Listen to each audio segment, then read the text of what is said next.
very, very good. That's what we're going for here, because essentially this build revolves around doing infinite one-shot chains, which works very well. Bada bing, bada boop. Directives that you can you don't have to worry as much about their specific conditions. So again, if you want even more details, then check out that build video that I've linked down below, but this is the general setup that I typically go for. Alright, now moving on to the world prep. This is an open world XP farm that we're going to be doing, so how do we want to set our settings and directives up to have maximum efficiency? That's what it comes down to. As I always say in these things, is how can you be the most efficient? I play on heroic. If you're not accustomed to that, then knock it down, right? If you're playing content that you're dying 50% of the time, then that's not an efficient XP farm because you're having to spend all that time respawning. Totally true. Whatever. So if that means you have to set this to hard to be comfortable at your level, that's completely fine. If that means you do challenging, great. If heroic, even better, you get more base XP. But do whatever difficulty here is going to allow you to actually be efficient in the content that you're doing. Alright, then when it comes to this season's directives, we have some interesting choices here. If you're running the same kind of build that I am, then the three that I think are a must are Ammo Hoarders here,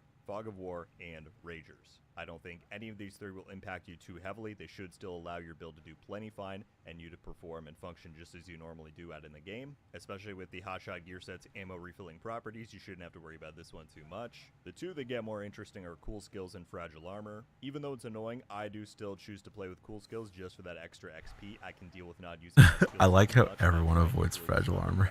So that my revive high is still ready when I need it. Fragile I feel Armor like is it's a still tough one. This buggy. is a directive that has been bugged for quite a long time in Yeah. the game. The devs have unfortunately not addressed the issue that's occurring with it. Personally, if you're not all that bothered by it, I played with it when the season came out and I was grinding out my season pass and I didn't have an issue. Is it a bit annoying sometimes? Yes, you do end up dealing with a lot of lower armor situations, but I would say this one is totally up to you. You'll get an extra 25% base XP if you choose to play with it, but again, it is a bit annoying. I'll probably leave it off just for demonstration purposes here, but I just want to underscore that it's not impossible. I feel like Ammo Hoarders is harder than Fragile Armor, though. Yeah. Alright, and then lastly, I always just make sure to set my Personally. control points. That means we'll have the maximum amount of enemy activity spawning, which is what we want. Apply that, and then we'll come back right after. Alright, there we go. We have all of these new settings applied. What are we going to do now? Well, this farm revolves around public executions. These are these activities in the open world that, in my opinion, and, you know, most... Yeah, public executions. Yeah, I already know this.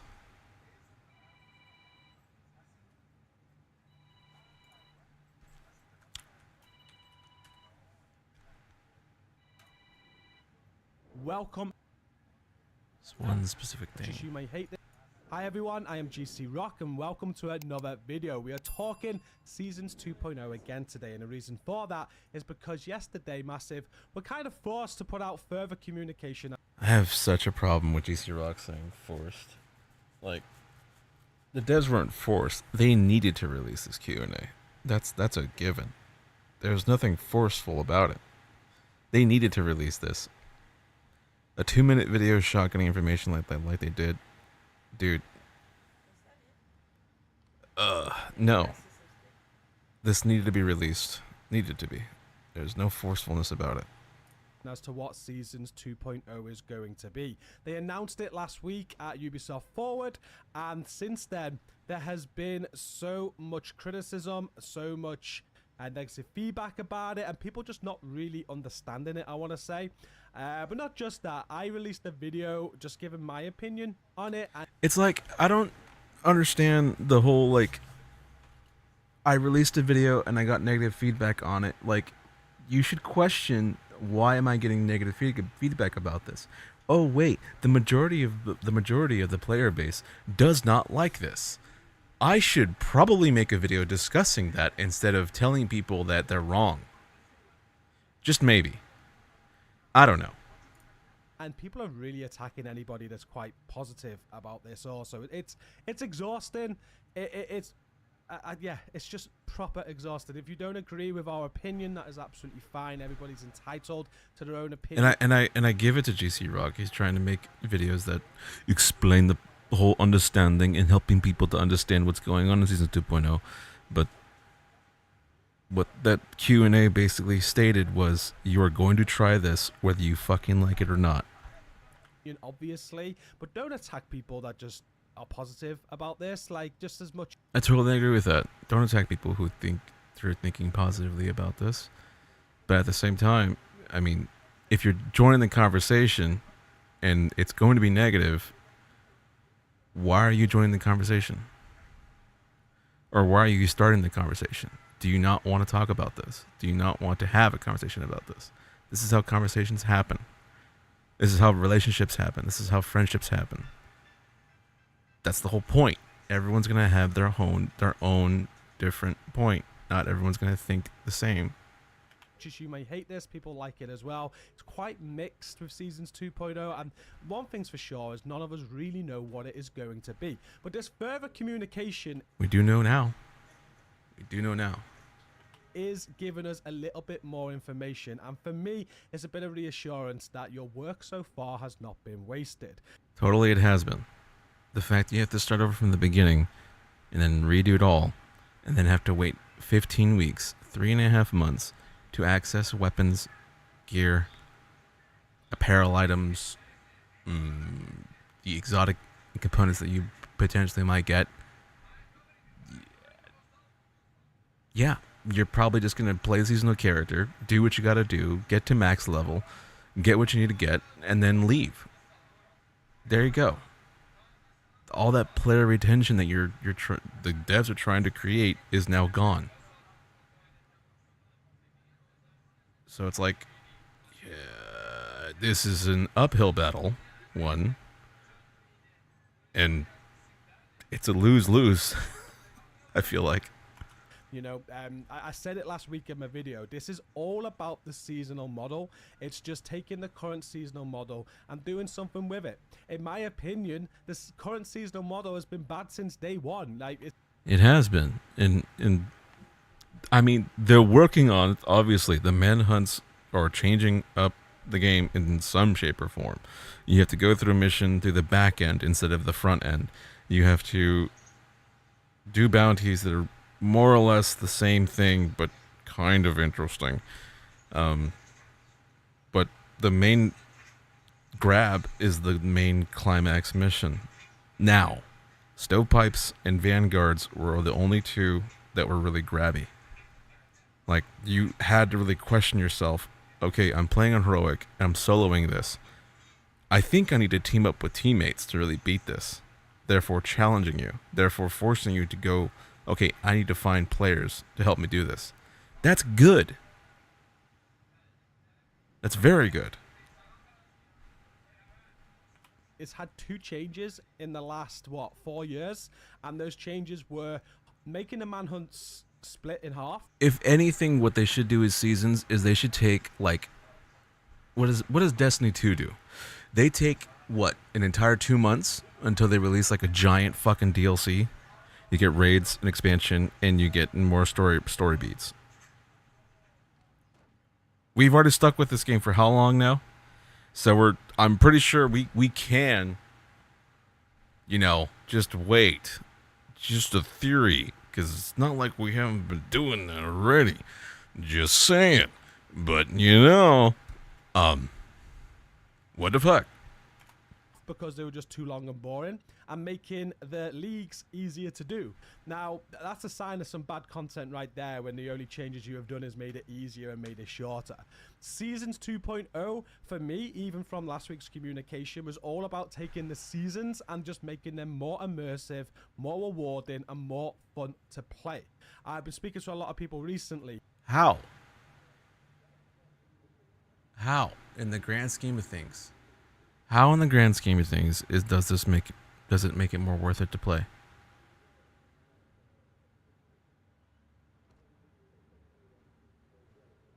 You're just gonna play through it, blow through it all, get the stuff you need, and then you're done. Most players don't really care about the story, because the story is just so out there now that you can't even follow along now.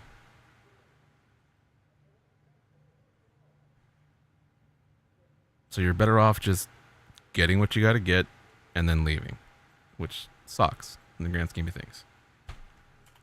Judging by my YouTube stats, people come back to the game at the start of every season, and then within 1 week or 2 weeks, it dies off, and you're left with a hardcore player base. For me, Seasons 2.0 is all about just trying to extend that a little bit, giving you more to do throughout the whole season with a very good climax. And that's what they're doing. Now, this communication they released did give us some more information. We are going to go through this today. I'm going to be giving my opinions again, but please don't attack that. I don't appreciate my name being brought up and called out by other creators. Like, it's just my opinion that I'm... Again, if you join the conversation, yes, you are going to be called out. I mean, I would expect, if I were to make a video about it, I would expect my name be taken out of context or using somewhere that I'm being negative or being an asshole somewhere here and there. That's how conversations start. That's what we need to do. We have to talk about this. That's the whole point of it. The whole point of Division 2. When you're in a game that you love so much, you want to talk about it some more. Obviously, you're going to find some people that are going to be having much different opinions than yourself. It's the whole point of it. Is it not? It's the whole point of conversating. I'm entitled to. Of course you can disagree with it. Disagree with it in an adult way. Discuss it in an adult way. Don't attack me. And stop attacking other people that are positive about this as well, you know? Anyway, let's move on. I'm trying to find, like, evidence of people attacking people that are positive about it. Like, what do they take as being attacking? Is it like, fuck you for thinking this is a good thing for the Division 2? Like, is that a negative? Probably. Maybe, I guess. I don't know. So here it is. This is the document that they put out yesterday through their social feeds. I will share the link down below so you can go and read it yourself if you want to. I'm going to go through this now and give you my opinions as we go anyway. So they said, agents, we've heard your concerns regarding the introduction of seasonal characters in the Division 2 with Seasons 2.0 later this year. We want to clarify now how seasonal characters will impact your existing main characters and answer a few questions about Seasons 2.0. The main idea behind Seasons 2.0 is to break away from the current repetitive seasonal model by transforming the entire experience. With your main characters, we need to consider various progressions and power levels, making it nearly impossible to create a well-balanced experience that's enjoyable for all. Starting all players at level 1 ensures that we have a clear understanding of where they are in their progression journey when faced with specific challenges. To put it simply, in order to craft challenges with precision, we need a fresh start. Now, love it or hate it, the Division 2 it's kind of been shit on over the last few years, let's be honest. Ubisoft has pulled that development team from pillar to post. They've had other projects. They've had to make Avatar, they've had to make Star Wars, we've had a skeleton team at times, and Division 2 was once shelved, you know? It was shelved. They've kept this game going, and it seems now it's time to come back and put some more effort into it, is what I'm reading here. And what they are kind of encountering is a game that's been left for years with just a power creep, and we've got to a point where how can we give this game more of a challenge for the current players but also new players? Like, let's start. Let's revisit every single piece of gear in the game. Determined, for example, is very strong, and you'd be hard pressed not to find a single build video surrounding Determined and how powerful it is and how fast it is to gain XP from this specific talent. There are so many videos having to do with XP farms, and the main build they are always using is the Hotshot Determined build. That's a problem. Okay? And that's even more of an issue when you introduce buffing rifles. Because, okay, let's figure out a way to put Determined on a rifle and make that into the new XP farming build. That's a problem. Maybe revisiting the talent Determined and not making it so effing powerful should be a thing the devs should be looking at. Maybe looking at specific items like, why isn't Hunter's Fury on the same level, if not more gratifying, than using a Striker build? Or better yet, why is a Striker build blowing through almost every single piece of content, whereas my tank build that I should be surviving a Hunter's melee, why am I getting blown the fuck up by that? When I have like fucking, what is it, like 2 million armor or something like that on that level? Like, okay, we got to revisit something here. Like, I should be able to tank that so much to the point where the hunter focuses me and my teammates can focus the hunter, and we're jiving together in jolly cooperation. Revisit specialization weapons and their skills, how they work. The weapon tiers should be all around. You should not have to buff every weapon that you're using for that current loadout every time you switch a specialization weapon. That should just be a base for everything. I don't know why that's not a thing. If anything, take it out. Then, if that's the case, if that's making it too strong, we already have expertise. We already have the what's it called? Yeah, the watch and the expertise. Those two things, I feel like, are ruining it for the devs. It's giving them no brain power to really challenge us and figure out what's a good balance here. Everybody is so strong. Okay, let's make a season experience where everybody's level 0 and they don't have access to the watch and expertise. That's very telling that both those two things is killing the brainstorming behind new content. And I totally get that. But at the same time, maybe it would be time to really think and look about past builds, past armor sets, past weapons. Really think about, okay, what should stay, what should stick around, what should be entirely changed? Why isn't this really doing its damage amount? Like, why isn't the Overlord in a lot of different build videos? Maybe it's because it's kind of fucking garbage, It looks fucking amazing, but god damn it, it's fucking terrible. The talent is terrible. Having the ability to slow down enemies, I feel like only works in a PvP setting. And even then, it's only slow down speed. You get no other benefit from it. So if you're even on like dead on accuracy and you get slow down speed and they can't strafe around you for long amounts of time, and it only takes 5 seconds for it to come off. So you have to swap to your SMG and then you blow them away. It's like, no, maybe you should stick on the shotgun that does 1.6 or 1.4 million damage, or does 1 million damage base. Like, I don't know, maybe you should stick on the shotgun because it does a lot of damage, right? Just saying, just thinking about it. If that Overlord video that I made, critically thinking, it's just I was using what was on the gun. You had a flashlight, you had gods, and you had those spikes on the front of it. So okay, that looks like a melee weapon. That looks like you get protection from some sort, and you have a flashlight so you can blind enemies. That's pretty cool. Let's put that in the game. Now this opens up ideas. Okay, Galvanize. If you blind an enemy, you get not only do you get bonus armor for yourself, but you also give bonus armor to your teammates. Oh my fucking god! That opens up so many ideas. The mind goes wild, dude. With like a status damage boost build. Oh, so good. And plus you can use Firewall. Is it Firewall or Survivalist, I think. Survivalist, which allows teammates more amplified damage on status affected targets. Oh my fucking god, dude. It's so good. That would be the synergy is infinite there.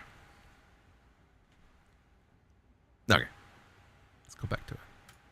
Where do we go with this? It's a game that's been shelved. It's not really been focused on solely. We've kind of like just botched our way through the last few years, if you want to say that. We want to get serious about this now, and this is a serious idea as to how they can fix the current problems with the game. And they've been doing a lot of fundamental changes at ground level, and Seasons is one of them. It says in that statement alone, this is just the seasonal activities. They want to make them better. And I completely agree with what they're saying there. The current seasonal model, it sucks since day one, to be honest with you. And I'm glad that they're trying to reinvent this. So let's carry on. Additionally, seasonal resets bring another layer of excitement since modifiers are phased Okay, he's reading it. out at the end of each season, giving us the freedom to impact gameplay far beyond what permanent mechanics would allow. We omitted one important detail from the Year 6 introduction. When the revamped seasonal progression, you will have the opportunity to bring your main character into the last 2 weeks of each season, known as the intermission.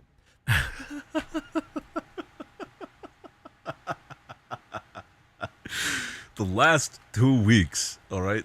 Let's put that into perspective, okay? The last 2 weeks of the season. That is called an intermission period, in which your main character has the ability to go into the climax mission that we're all familiar with from All Manhunts, okay? Now, that's 15 weeks, dude.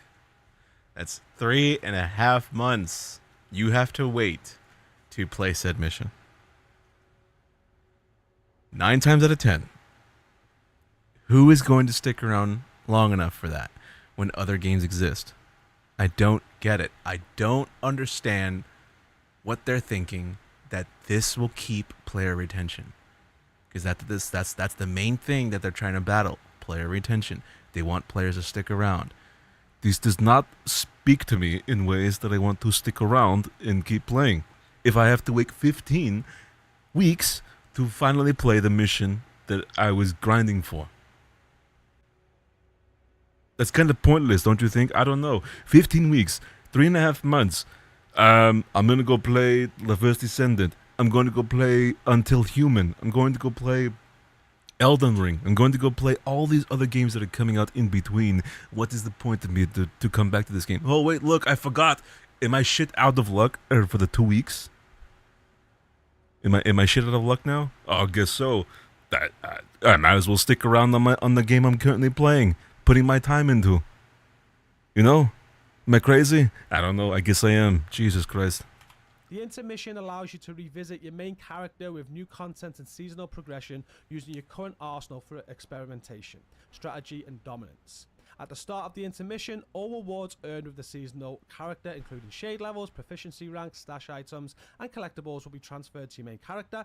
This transfer ensures that your main character will be more powerful than ever and prepared to tackle the season's climax, normal or master difficulty. Should you choose to experience the remainder of the season with your main agent, and then get ready to see your favorites in a whole new way. Normal and master difficulty just sounds like normal and heroic. I don't know why they do that.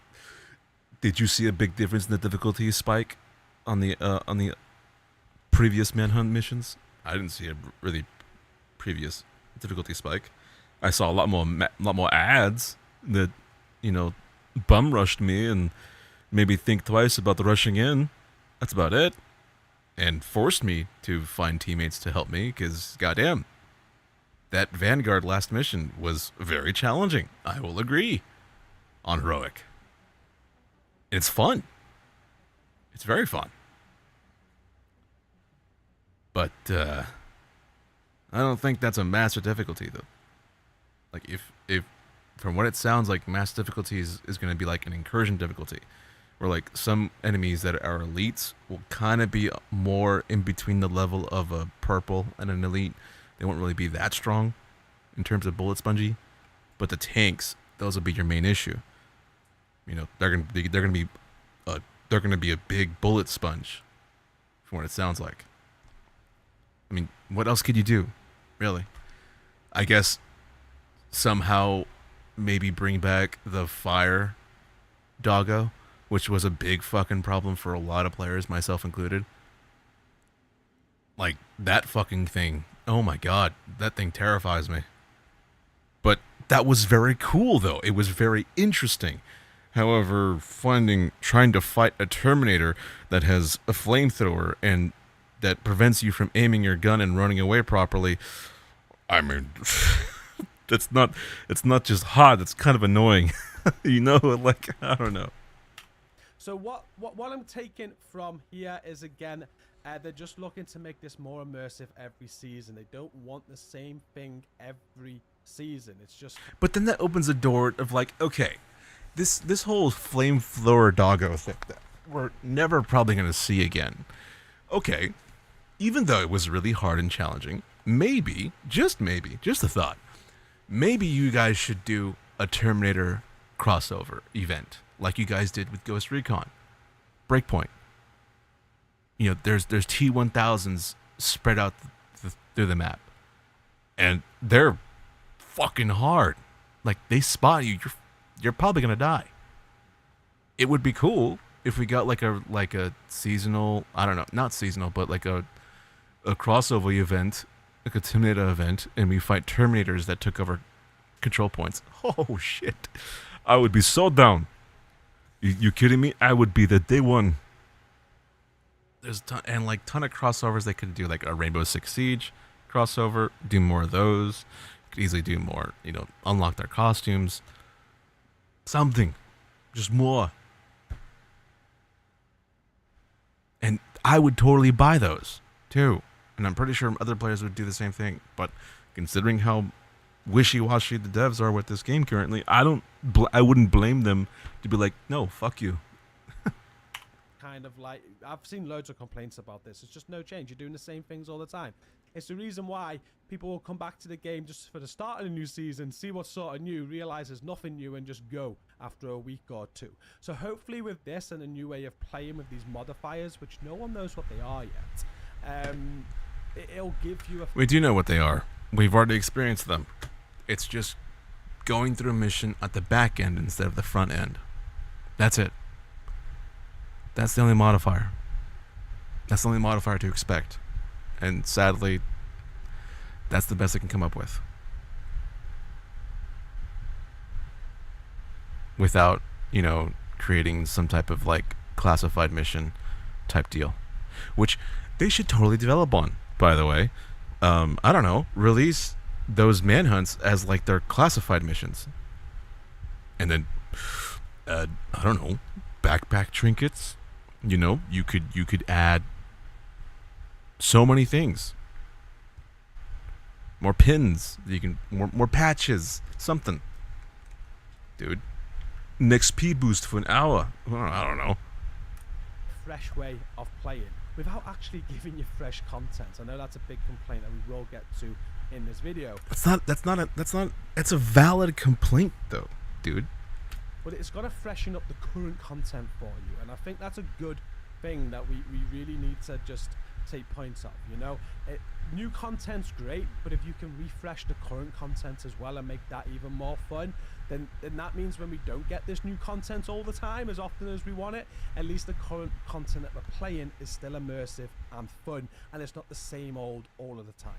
In terms of the intermission and adding your main character to the last 2 weeks of the season, I do believe this wasn't planned. I think they brought this in after the, I'm going to say, outrage last week and all that feedback and the negative take on Seasons 2.0 and seasonal characters. But I do think it's a good change. At least that means at the end of every season, if you're not wanting to... I feel like you're being a bit disingenuous here by saying that. It's like, okay, if the majority of players are disliking this, I think that might be a problem. Just saying, just thinking, just looking at it from an outside perspective. If the majority of players do not like this, that's a problem. Alright? If you look at almost every survey every content creator has created on their YouTube channels, if anyone positively is talking about it, without really attacking them in the comments, everyone collectively is on the same page. Practically. It's not 50-50 either. It's like the majority of the comment section is against the seasonal characters. That's a problem. You should start questioning why that's the case instead of trying to convince people that this is a good thing. It's like trying to convince that a pig with lipstick is better than a pig without lipstick, or something like that. I forget what the saying goes. But take on the almighty challenge of your seasonal character taking on that main climax mission on Master. You can at least bring in your powerful character to get it done. Great change, great addition, I agree with it, but I do think that's just been added because of the backlash. Moving on with what they've said, they said during this time the seasonal character will be added to your roster. I feel like if Division 2 was like at the beginning of the game. If seasonal characters was announced, probably would be a good thing. Because, again, that's the very beginning of the game's lifespan. So it makes sense, right? We're in year 6, and we're doing this. You're starting over, and Division 3 is on the horizon. This basically just said to everybody, yo, stop playing the game, come back when Division 3 comes back, or if you want to come back at this point. You know? It's kind of what it feels like. That's sad. Giving you the option to play the season's climax mission with either the seasonal character or the third main character. So that's just touching on what we just discussed. In Seasons 2.0, seasonal character progression is significantly sped up. That's another problem. If you speed up seasonal character progression, now, again, people are just going to blow through it all and then leave. Where's the staying power? The only way I think that would work, or no, it's even worse actually thinking about it in the grand scheme of things, since they would essentially release, it's 4 bounties, and then it's the main climax mission. That's the way it goes, right? And they release those 4 bounties, like, what is it, bi-weekly, right? It's bi-weekly they release it, or like every 3 weeks they release it, or something like that. Okay. So why wouldn't you just wait till like almost the very end, complete the entire manhunt, complete what you got to do in this season, and then hop off? Oh wait, the 2-week intermission just started. Go back to your main, get their stuff, defeat the climax mission, and then dip out again. Because the next season is about to start. So it's weird. So that means that like everyone is given the chance to experiment with new builds, new ways to play the game with the weapons and gear. You won't really get to really experiment with that until the next season of Seasons 2.0. That's really weird, don't you think? Really weird. Allowing you to reach level 40 more quickly and gain shade levels at a faster rate. This progress will be shared with your main character at the start of the intermission. Expertise upgrades will not be available for seasonal characters. Instead, the Shade Watch bonuses will be increased to account for the missing power coming from expertise. Proficiency can still be earned by seasonal characters and will be merged at the end of the season. Please note that proficiency... No one is going to use the new gear, man. Everyone's just going to craft their strikers build and then just blow through it. That's a guarantee. That's probably what I would do. Because why not? It beats everything. Or make the thousands upon thousands of determined builds that everyone has made for YouTube content. God. I hate that. Alone does not impact gameplay. Finally, as a seasonal character progresses to level 40, they will not have to complete the entire campaign again. Instead, they'll have the freedom to choose which content they experience without worrying about completing certain missions for specific unlocks. However, there's more to the upcoming changes than just transitioning to seasonal characters. We'll share with you detailed information by hosting a live Q&A sessions on PTS and during various live streams in the coming months to guide you through these changes. We also encourage you to explore Year 6 Season 1 First Rogue page, as it may answer some of your questions. I agree with that. I think lots of my questions were answered through that Year 6 Season 1 First Rogue. I personally felt it was quite obvious what they were doing, but a lot of people did miss the point. Again, the biggest complaints I had in between all of the negativity towards me last week was people did not want to be forced to start new characters and start again. That was never the case. I didn't... It is the case. Low-key, it is the case. See that being the case. It's not like I read comments saying you may as well just delete your characters now and start again. That's what Seasons 2.0 is. Okay, that's a little extreme. It's not. It's very evident it's not. They are literally just taking the seasons and revamping it. And I guess I do agree with the comments that you want to be able to do this with your main characters. Yes. Now included that, you can, in a way, you can completely ignore the seasonal characters if you want now, and just take part in the last 2 weeks and get everything done. If that's what... That's not a good thing, dude. That's not a good thing. Oh my god. Why is no one understanding that? That is not a good thing for the game. No one is going to come back for the 2-week intermission if that's the case. Oh my fucking god. Dude. To put this into perspective, Division 2 is a game that has made me want to make my own game. And the thought process behind this whole Seasons 2.0 has made me think, okay, if I were to create player retention, if there are ways to do this, I should probably copy from a lot of the bigger games, or a lot of the more popular games that are going on right now. Helldivers 2 example is so good at player retention. Everyone is playing towards a common goal.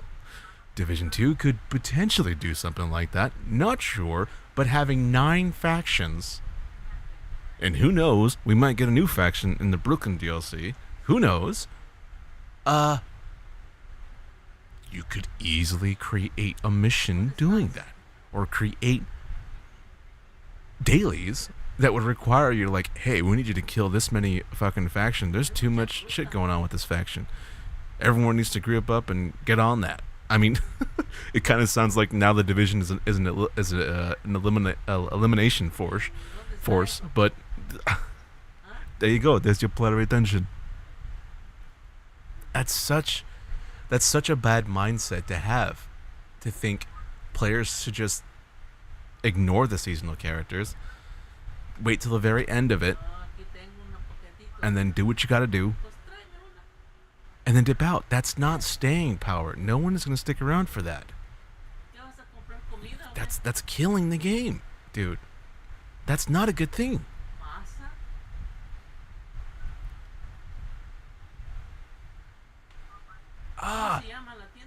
What you want to do, if you're that against starting a new character to have a more engaging content, not a problem. Just carry on doing what you do now. Last 2 weeks of the season, get it all in then and just enjoy it with your main characters. So they've made that adjustment for you. And the other thing was, again, just starting again. People thought you were going to have to start the game again every season, get to level 40, do all the same old stuff. It's not the case. You are going to be getting seasonal or weekly activities to do via a scalp. These activities will be what help you progress. I imagine there'll be other stuff you can do, as they've just said in that article, that you can progress at your own rate with whatever activity you want to do. And it's going to be much quicker. It's not like it's going to take you a full length of like it would with your main character to get to level 40. It's going to be fast-tracked. And they actually discuss more about this in the Q&A. So let's just get to the Q&A and see what they say about that. So they had a lot of questions about the WONI expansion, so we'll go through these first. Is Warlords of New York expansion now free to new players? They said the Warlords of New York DLC continues to be paid content. The key change that came with the one endgame update is that owning Warlords of New York is no longer a requirement to reach level 40 and access endgame content. So just gear modes and manhunts. So the New York map and all that story, you're still going to purchase as the expansion. So what content remains locked behind the Warlords of New York expansion? As I just said, you've got the New York map, you've got the story missions, but also the skills as well that come with the expansion.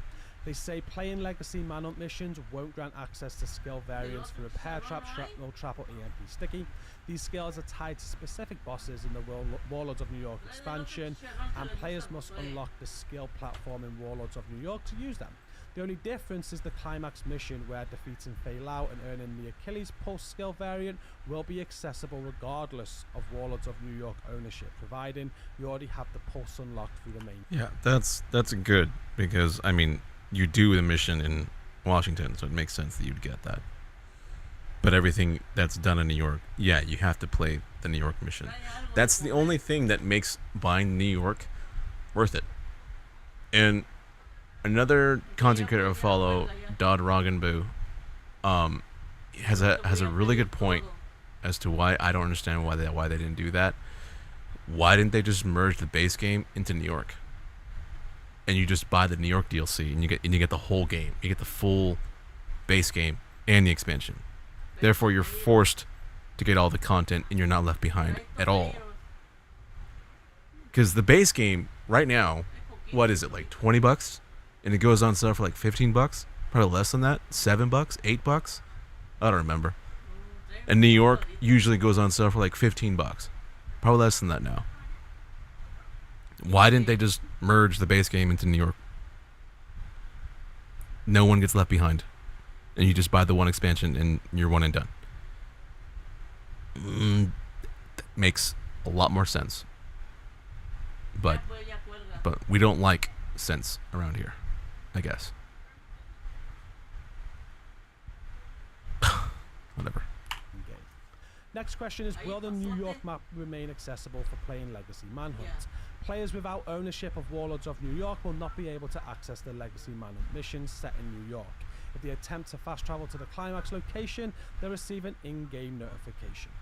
So next was the seasonal and non-seasonal characters. There's lots of questions here that we're going to go through all of them. So will we be given extra stash space and or extra character slots? An additional character slot will be added to support Seasons 2.0 along with extra storage space. However, it is worth noting that no extra slots will be added for each individual season. I had a lot of questions about this one and I thought, are they going to just keep on adding slots every season? Well, there's your answer. You're going to get one more character slot basically. You'll have 5 slots. Which totally makes sense. Season, you'll be able to take that slot up with your seasonal character. At the end of the season, that can turn into one of your main character slots. Then on the next season after that, you will have to make a decision on what characters to get rid of to start the new seasonal character. So it's probably best just keeping one slot for seasonal characters all the time. And it answers that again in the next question. Do I need to delete a character when a new season starts when all my slots are occupied? Their answer to that was, as additional slots will not be provided for each season, you will need to choose which character to retain in your main roster. Starting with Year 6 Season 2, you can have up to 5 characters. For instance, in the beginning of Year 6 Season 2, you already have 4 characters. You can utilize the additional slot to add a 5th character for the season. However, if you have 5 characters at the end of Year 6 Season 2, you'll need to remove 1 character to make room for the new seasonal character. So you could have 2 seasonal characters? Next question, what is the point of keeping your main character if you can't use them for 90% of future content coming to the game? And this, as I've already mentioned in this video, is one of the biggest complaints from players. And I do think they're just reading it wrong. When they try to... That's not a complaint. That's a very valid statement. It's not a complaint. It's a very extremely valid statement. Ask. Question. It's a very valid question to ask. Explain this a bit more here. We have taken measures to ensure that both seasonal and non-seasonal characters have at the end of it for 2 weeks. That's your measure taken to make sure your main character is somewhat worth it to keep around. And I guess the ability to mess around with the gear sets that you unlocked from the previous season in the current season at that time. Dude, like, fucking A, dude. Meaningful roles and cool things to do in the game. The current model reinforces the way a lot of players are using some characters as support for the main character at the account level. Seasonal characters serve a similar purpose. On top of facilitating an awesome experience in the season through manhunts and modifiers, additionally, seasonal characters also contribute to the overall account progression, which is represented through the power level of the main character. The main character remains the foundation of the account, enabling players to take on challenges at the highest power and difficulty levels. Furthermore, upcoming DLCs will present a chance to take on challenges with your primary character at its corresponding power level. Additionally, only non-seasonal characters will have access to Legacy Manhunts. Okay, if I can solo the climax mission on heroic or this master difficulty, that's a problem. Which hopefully is not going to be the case, because it should make you question.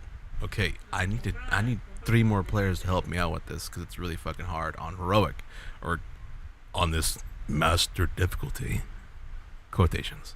You know, like, if you can complete it by yourself, that's a problem. But we'll see. I guess we'll see. We'll see what happens.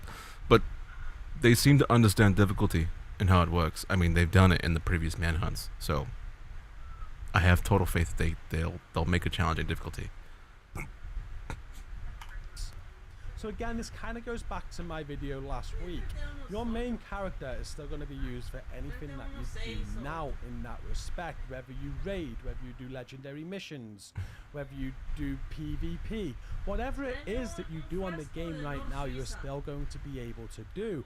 The only bit you're not is going to be like the seasonal activities. But then I have to say, hand on heart, who enjoys the seasonal activities right now? We have the man-up, we have the leagues, we have the global events. The global events are going to be staying. I imagine the leagues will too, if the global events are. They actually talk about this further down. But that's all. They're just taking that segment out. So yeah, but you left out the part where their seasonal characters are going to get global events. And once that happens, I mean, if the main character is not already dead at that point, what is the point of going back to your base main character at that point? I'm trying to understand the devs here. I'm really trying to understand their perspective. But aside from taking out expertise and the watch and seeing how that's the only way they can really challenge us, tells me things that they don't know what they're doing anymore. We don't know how to challenge you guys anymore because you guys are so fucking powerful. So you know what? Start over from zero. And you know what? You're even more nerfed. We need you to do this way so that we can understand balancing. But now that turns the entire player base into giant beta testers. Is that not the point of the PTS?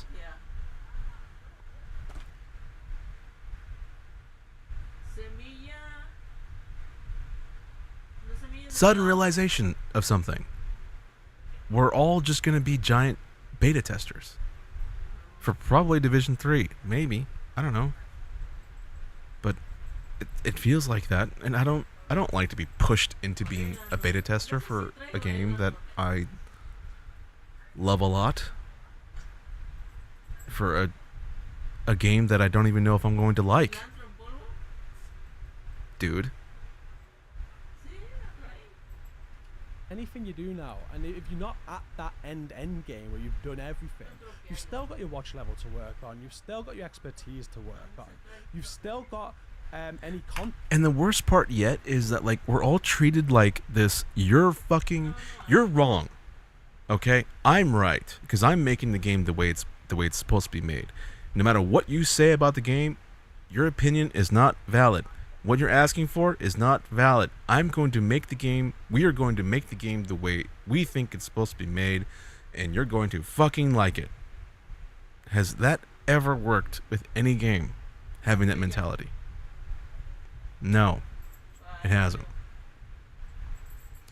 I don't understand why you can't look back at Division 1's expansions, Underground, Survival, fucking how they do incursions and how they do the special missions.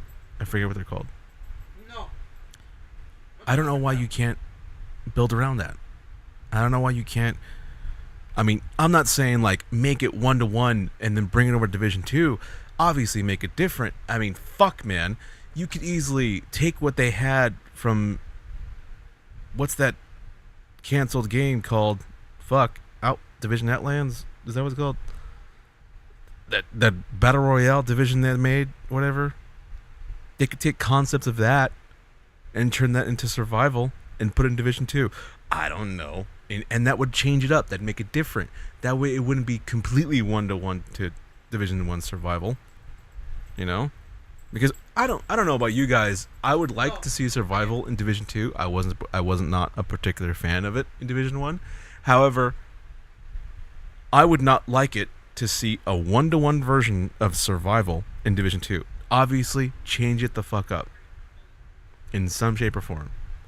You kind of did that with Descent. Kind of. You were almost there. It's almost there with Descent. Almost. But the fact that skills and weapons are RNG, And the main thought behind Descent was, we want you to test builds. We want you to test something different here.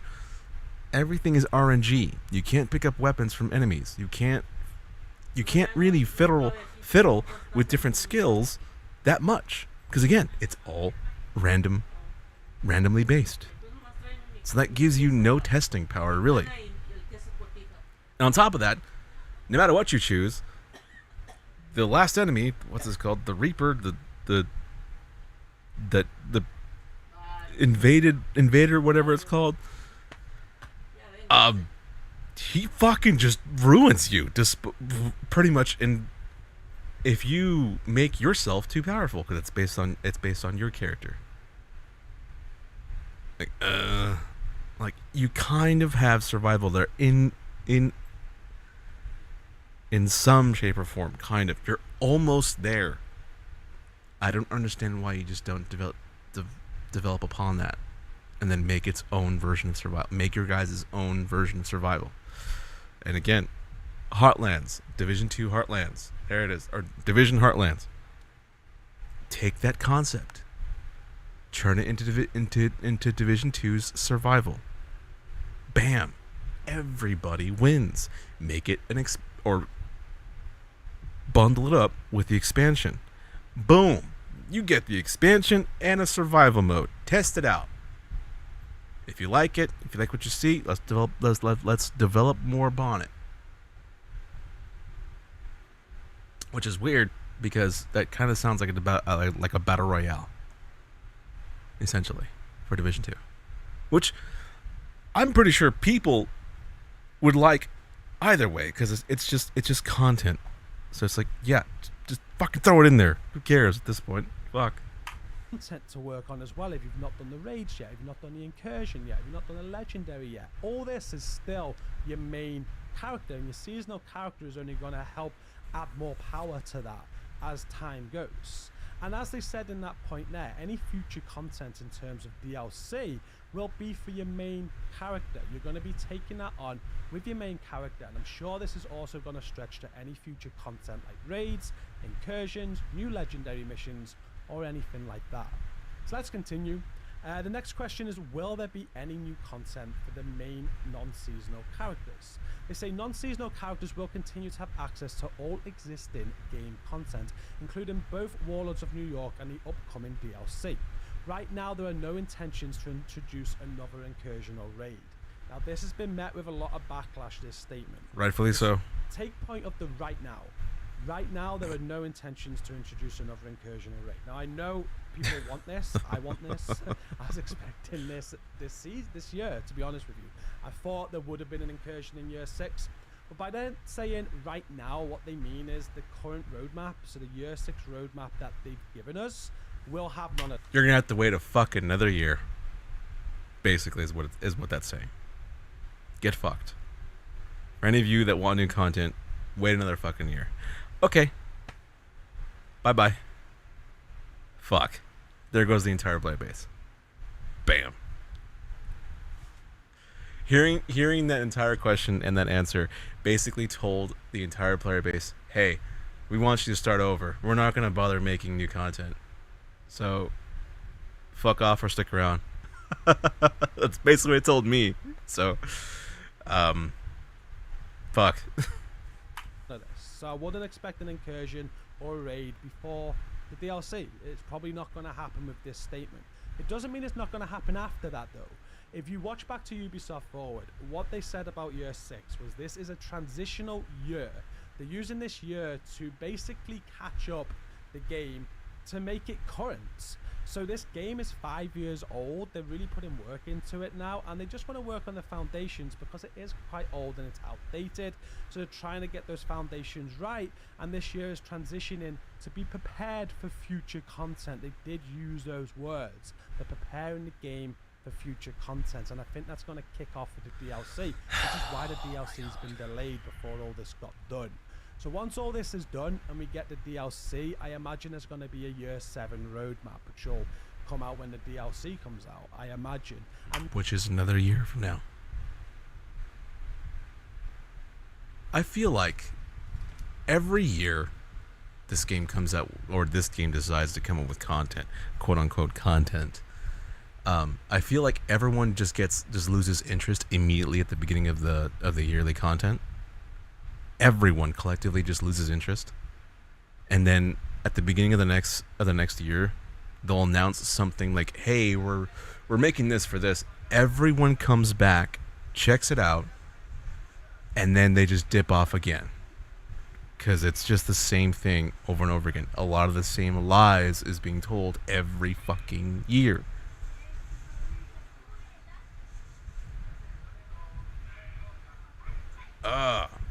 I hate that sudden realization right now. Oh my god. And that's when I probably expect things like potentially new raids or definitely new incursions. The next question says, will seasonal characters have access to their existing recalibration library? The recalibration library will be shared between seasonal and non-seasonal characters, the only exception being season-specific gear. During the season, you can transfer season-specific gear talents to the library. Do you know how bad of an idea that is? Seasonal characters will have access to your recalibration library. Again, what's stopping you from making a determined build? What's stopping you from making a striker build? And then just blowing through what you gotta do, and then fucking off for the rest of the season. What is it, like 19, right? 19 hours, right, to complete the whole seasonal character? At least that's what they stated. It takes at least 19 hours to complete the whole season. A striker build could probably turn that in half, or a determined build could probably turn that in half, no doubt. On heroic with 4 directives on. And I feel like that's a fact. Like, just thinking about it. Fuck. Where they'll become available, or accessible rather, to your main character at the beginning of the intermission. Will seasonal characters be able to use the account-wide resources materials? Seasonal characters will have their own separate pool of shared resources and materials, which will not be shared with the non-seasonal. Which makes sense. Pool. When I have all my That's how every character has it. out, will I lose the loot after this season ends and the seasonal character is merged with my regular roster? They say once the season ends and intermission begins, you'll be awarded a temporary stash to facilitate the transition of the seasonal items to the main pool.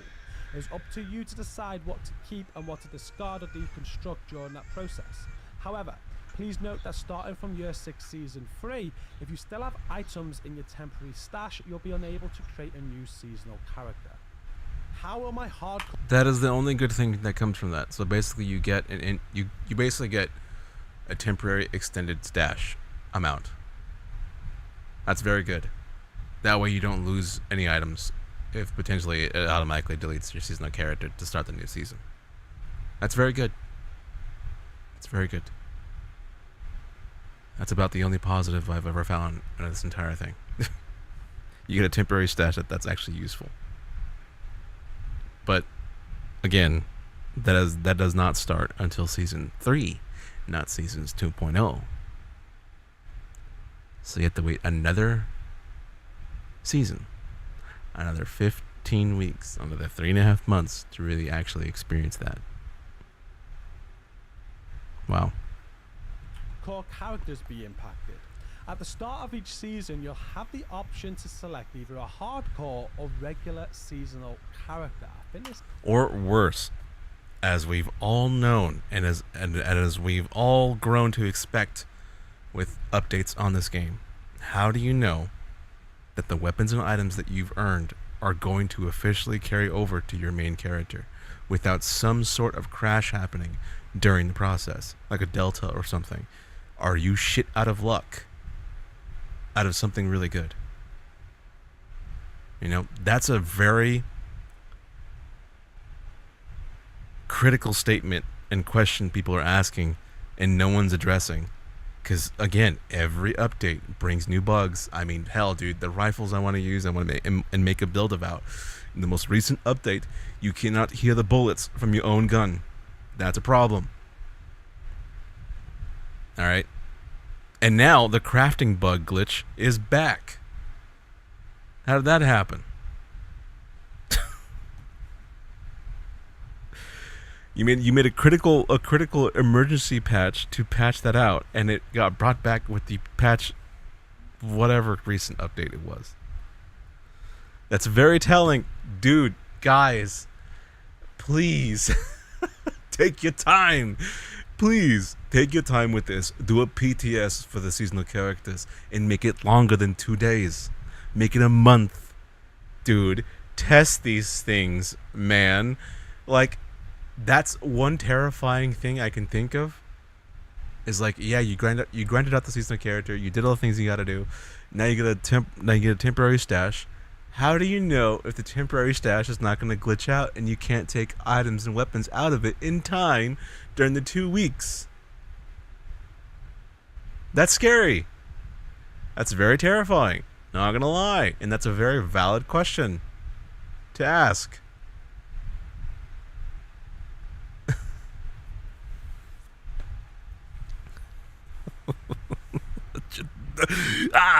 Oh my god, dude. Like... This is great, by the way. I didn't even think about hardcore seasonal characters last week. But they say this choice provides the opportunity to add an additional hardcore character to your roster at the end of the season when the seasonal and main characters combine. Your existing hardcore character will retain its progression, which can be shared at the beginning of the intermission period, the final 2 weeks before the season concludes. So if you guys want to do this on hardcore, you can. And that's quite interesting. I don't know whether... I wish I had like an extra space. Why the fuck would you want to do that? Hardcore and non-hardcore seasonal character. That'd be really cool. I'm going to have to look at my roster and see if I can get rid of somebody. Well, seasonal characters have... Like, are you that much of a glutton of punishment for this game? Are you that much of a glutton of punishment? I don't know. That's my small take from that. Access to global events. Global events as they are right now will remain exclusive to non-seasonal characters due to their incompatibility with seasonal progression and modifiers in their current state. They will adhere to the established rotation model already present in the game. Seasonal characters may eventually receive their own version of global events tailored to enhance the seasonal experience, but this implementation will occur at a later time. And that's the nail in the coffin for your main character. What is the point of playing your main character if eventually the global events, Golden Bullet, Hollywood, Reanimated, Guardians, and that Pulse one, I forget what it's called. What is the point of your main character if eventually versions of those global events are coming to the seasonal characters? It sounds like a nail in the coffin for your main characters. So you're gonna do double the grinding here. Why can't I just stay on my main character, grind out the season like I usually can, and then just do that, and then have the choice to do seasonal characters if I really care about the story, about your identity politics story narratives?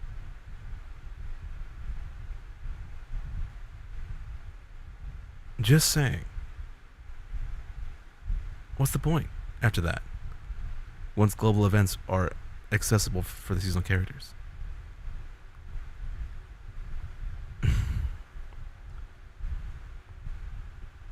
If anything, just the thought here. You could go to your main character, do your global events, all right? Seasonal characters also would have access to global events eventually.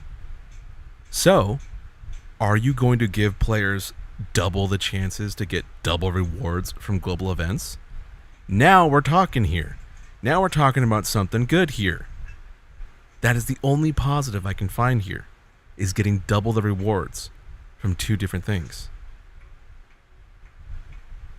Another thing seasonal characters could benefit from is the potential for getting higher tiered and rolled gear. Like higher rolled gear as like a permanent thing as the loot and for seasonal characters could be a major thing, could be a major big deal for seasonal characters. That way, when your seasonal character is done, you can transfer over your max rolled stuff. And look, you just found you magically found a max protection from elites, the most rare thing in the entirety of the game. You found it, finally. Thank you, devs. I played your new mode, and I managed to find a max rolled PvE mod, the protection from elites mod, the most rarest mod in this game's existence. Finding that in a seasonal character and having the ability to finally transfer that over to your main character, granted you still have to wait 15 weeks, 3.5 months, yeah, that might be worth my time. And again, if seasonal characters will eventually get global events, now you get double sources of rewards. That's a lot. Thinking about that, a lot. You can go to your main, do Guardians or do Golden Bullet, get the entire reward track done in a day, essentially, and then go to your seasonal character, do the same thing, because eventually, again, global events will be coming to seasonal characters. Now, that's a lot of materials to get, and potentially a lot of exotic components. That's very good. It's sounding a little more enticing now. But again, eventually, that's coming to seasonal characters. It's not in yet. So to me, that would be the main grabbing point for doing a seasonal character. To potentially double the output of global event rewards. Like time runs and apparel events. Oh, wait a minute. Oh, wait. Would that mean that seasonal characters can only do apparel events? Fuck. That's another question that wasn't asked. Where do apparel events lie? Will apparel events be locked to your main character? Or does that go to your seasonal character? Oh, shit. That's a question that needs to be asked. We don't know that. This bit got me because I assumed that with their modifiers and seasonal characters, they're probably just going to use the global events. So the fact that they're not doing this, I'm kind of like excited in a way, because what? It's probably because of that main point I just made. Because the double reward track you would basically be unlocking. That's a lot. Like, dangerously high. You would basically never run out of materials. Holy shit. That's the main grab, I think, for seasonal characters, for doing seasonal characters. That potentially getting double event track rewards. Yeah. That's the only thing I think about. What are these modifiers going to be? These modifiers will change every season to freshen it up a little bit, and it sounds like it's going to be in the form of something we've not seen yet. So that does excite me, and I think it's great that global events stay on the main. I said this last week. I assumed global events and the leagues and things like that would still stay on the main, and it wouldn't surprise me if they did that, and it looks like they are doing that. And further up on one of the other questions, they say your main character is still going to have access to all of the content that it does now. So I think things like global events, well, definitely global events. Except the entire season. Like all the new gear and weapons that come with new seasons. That's the only thing your main character will not have access to until 3.5 months. That's the only problem I see, is that you have to wait 3.5 months to use those items and gear sets on your main character to test things and see how things work. That's going to ruin a lot of replayability for people.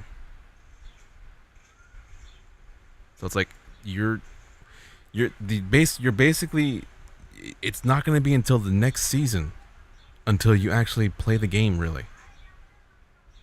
You know what I mean? But by that time, why aren't you jumping on the seasonal character? Fucking A, man.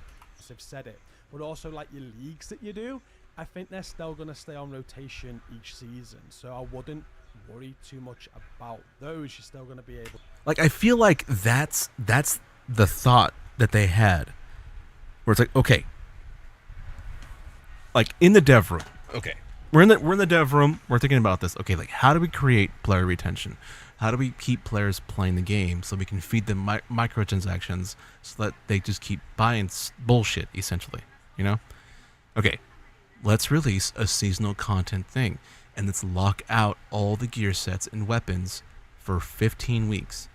Now, at the very end of the season, they get 2-week intermission period where they are now allowed to transfer it to their main characters, therefore giving them the entire start of the next season to actually use said gear sets and weapons. Now, if a person were to actually do that, that would create player retention. That would force a player to do that. But then that opens the door and the criticism of what exactly everyone is talking about. Dude.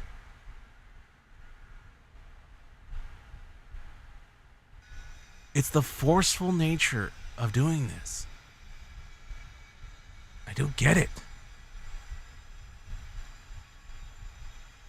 It's that feeling of you have... It's like paying taxes. No one likes to fucking do it, but you have to fucking do it.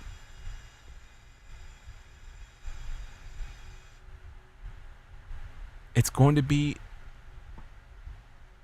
Oh my God. That's the only way I see it. That is how they created player retention. It's not because it's fun to play or anything like that. It's because they know for a fact that they know what you're here for. You're here for the gear. You're here for the weapons. You're here for the things. Whatever. You know? Fuck. Where was I?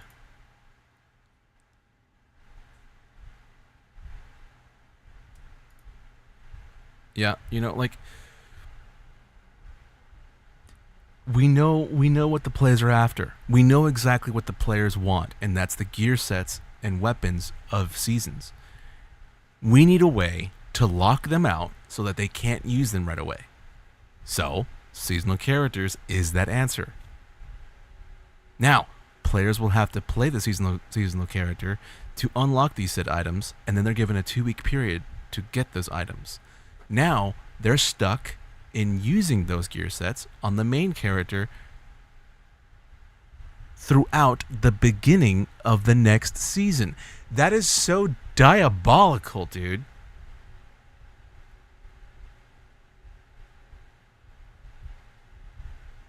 And smart at the same time. So they know. Oh, they know that we don't give two shits about the story. Oh, we know. They know.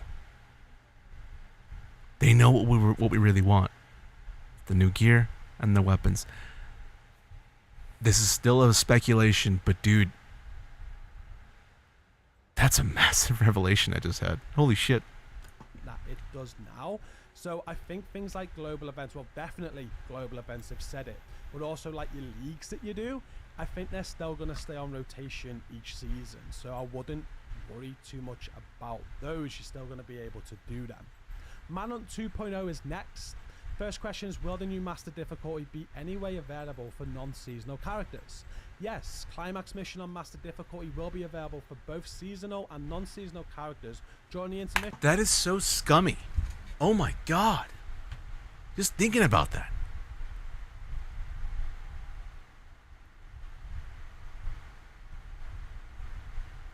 It's so scummy.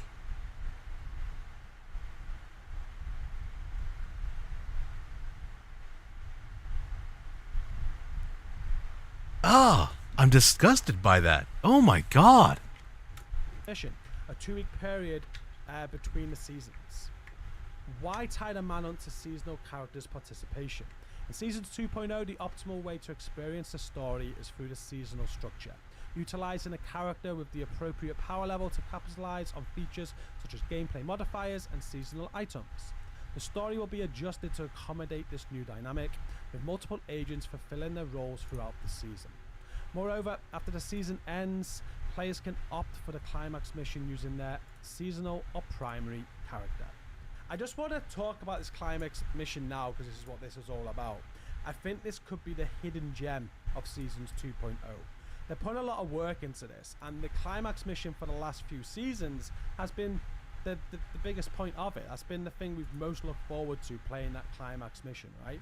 So they're putting a lot of work into this now, and the fact that you can complete it on normal and then unlock a master version of it, and they said that the master version is tailored for 4-player squads. This tells me there's going to be some very challenging content. You'll be able to complete the climax mission if you're just a solo player and quite casual, but for those people that are really into this game, that sounds to me like that is going to be some challenge at the end of every season for you and your squad to complete. When they target things for 4 players, I'm thinking something like Incursion. This isn't going to be an Incursion, but maybe it's like in between like main mission and Incursion. We're going to be playing probably the same mission again, which is going to be reworked, but it's going to be tailored for a 4-person team at master difficulty. It's going to be super challenging. So think of this as extra content each season. That's where my mind's at. I'm excited to see what these climax missions are going to be. I'm excited to see why they're going to be master difficulty, what they're going to do to make it master, and why am I going to need a squad of 4 to take it on. It sounds like a challenge. I'm all for that, and for the people asking for new content, they want something fresh. Although not entirely new, I do think this is going to be very fresh and a great challenge for you. It sounds that way anyway. Moving on to the next section is Seasonal Journey. What will Seasons 2.0 consist of? There are 15 weeks of varied activities such as seasonal missions, seasonal projects, manhunt scouts and priority objectives to be completed with your seasonal character, followed by a 2-week intermission period during which you can utilize your main character. Your non-seasonal character can be accessed at any time during the season, but with no access to seasonal content except for the 2 weeks intermission.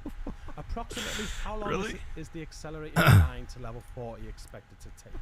They say non-seasonal characters will require approximately 45 hours to complete, so that's now. So if you were to start a new character now to get to level 40, it'd take about 45 hours, they say. While seasonal characters are expected to take around 15 hours for the same activities. That's a huge drop, and if you are quite hardcore on this game, you know that 45 hours is far beyond what you'd spend getting a new character now from 0 to 40. Like, we can do that very quickly even without cheesing it. You can get some help from a friend, you can steamroll for the game if you need to. I'd knock that 45 hours down to I'm gonna say like 12 hours if I really was pushing it. We've done challenges on 24-hour streams before where we've started new characters, had to get to level 40 and complete both raids all within 24 hours, and we've done that. So 45 hours is a marker that I think if you're just playing the game properly with no help from others and taking it at a very sort of normal pace, that can be a lot quicker. And I imagine the 15 hours for the seasonal characters could probably be a lot quicker too, thinking along those lines. Next question. Will the seasonal grind to level 40 consist of the same current activities, or will it be different each season? To reach level 40, the seasonal journey will act as a guide, providing simple and quick challenges that offer great completion rewards, while also aiding the player through unlocking key game systems. Additionally, at every point, players can complete a variety of other activities in the game at increased progression rate. Each season will feature unique seasonal modifiers that affect both players and enemy NPCs, providing a different experience in previously played content. Will the seasonal story beats be introduced during the level 1 to 40 grind, or will players need to reach level 40 to experience them? The updated seasonal journey in Year 6 Season 2 will allow all players the opportunity to experience the story irrespective of their level. In other words, new story content is no longer locked behind level 40 characters. Will players have to reach level 40 to start collecting season rewards? Seasonal rewards are not restricted to level 40. Various rewards unlocked through the seasonal journey, season pass and other in-game systems are granted while leveling from 1 to 40. The Manhunt story will also gradually unfold through collectibles, allowing players to progress step by step. What happens with seasonal collectibles? During the intermission period, which occurs in the final 2 weeks before the end of the season, all rewards obtained with the seasonal character, such as shade levels, proficiency ranks, stash items, and collectibles, will be transferred to your main character. Will we get access to the Shade Watch? In Seasons 2.0, seasonal character progression is significantly sped up, allowing you to reach level 40 more quickly and gain shade levels at a faster rate. This progress will be shared with your main character at the end of the season, however fast progression will only be possible up until a certain level. Upon reaching it, the Shade Watch progression will resume at a normal speed. I like the sound of this. Like, there's gonna be a point where it does go back to normal, but you're gonna get additional watch levels at a faster pace for doing seasonal characters, and I like that, especially because I've moved to PC now and I'm well behind my PlayStation. This is gonna help with all of that, but I do like that they've done that. Why can't my existing level 40 character engage in seasonal content? They say the main objective of Seasons 2.0 is to ensure that all players can participate in in-game content on a level playing field, as well as allowing us to fine-tune the experience based on more controlled progression.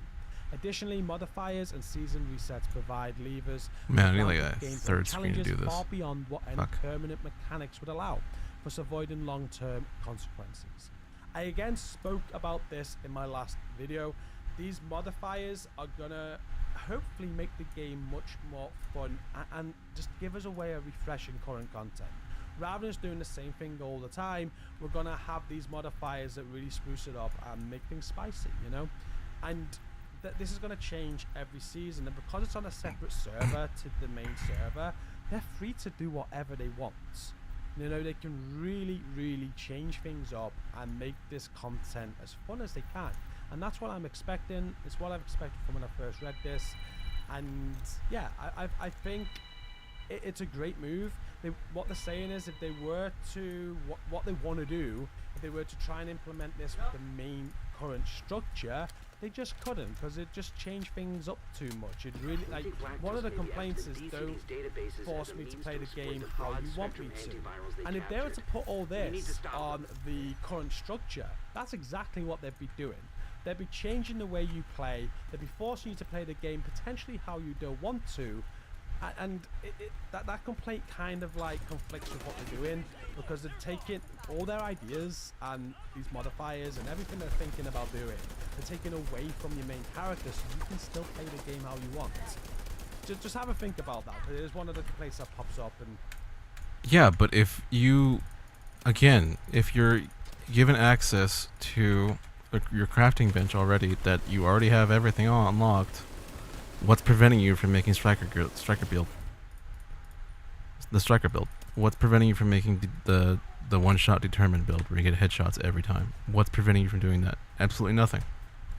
So no, it won't change up the way you play the game. You know, it's just fucking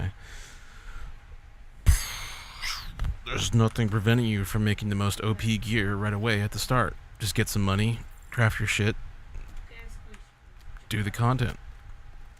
So no, there is no way that it's actually going to challenge you. So that's wrong. Now you could think, oh wait, we're introducing new seasonal gear every season, so it's like, well, they're probably going to use that. No, they're not going to use that.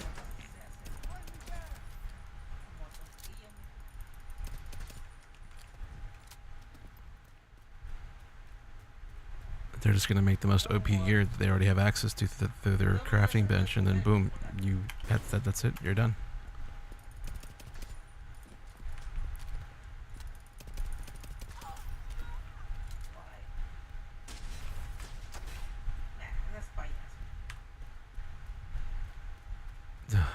I don't know. like I say, kind of conflicts. I feel like they are letting you play the game how you want. They are testing what they're doing with seasonal characters. You know, if you really don't like it, you don't have to do it. And that's letting you play the game how you want, in my opinion. So moving on to PvP, how will the introduction of seasonal characters affect the PvP? Seasonal characters will only be available to matchmake with other seasonal characters at an appropriate power level, accounting for the level playing field the seasonal reset brings. I like this. I mentioned this again. I said imagine a Dark Zone or PvP where everybody's on a level playing field.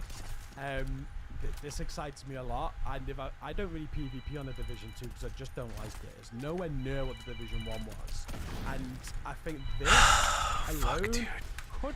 If you don't like it already, that is what's gonna make you do the PvP? Really? Because now everyone's back at level 0? Again, you have access to the crafting bench. So what's preventing you from making the most OP PvP gear at that point? Or worse yet, what's preventing the YouTuber that knows the ins and outs of the game to make the most OP PvP gear right at the start? Now they can just pub stomp these fucking new players that just joined the game. Wow, it's so balanced, dude. Just a thought here. Just thinking about that. It's a little disingenuous if you don't already like the PvP already. I don't know about that. It kind of sounds like, okay, it's too hard because I don't want to bother making the best PvP build. I'm not even a PvP player, but that's kind of what it sounds like for people who say stuff like that.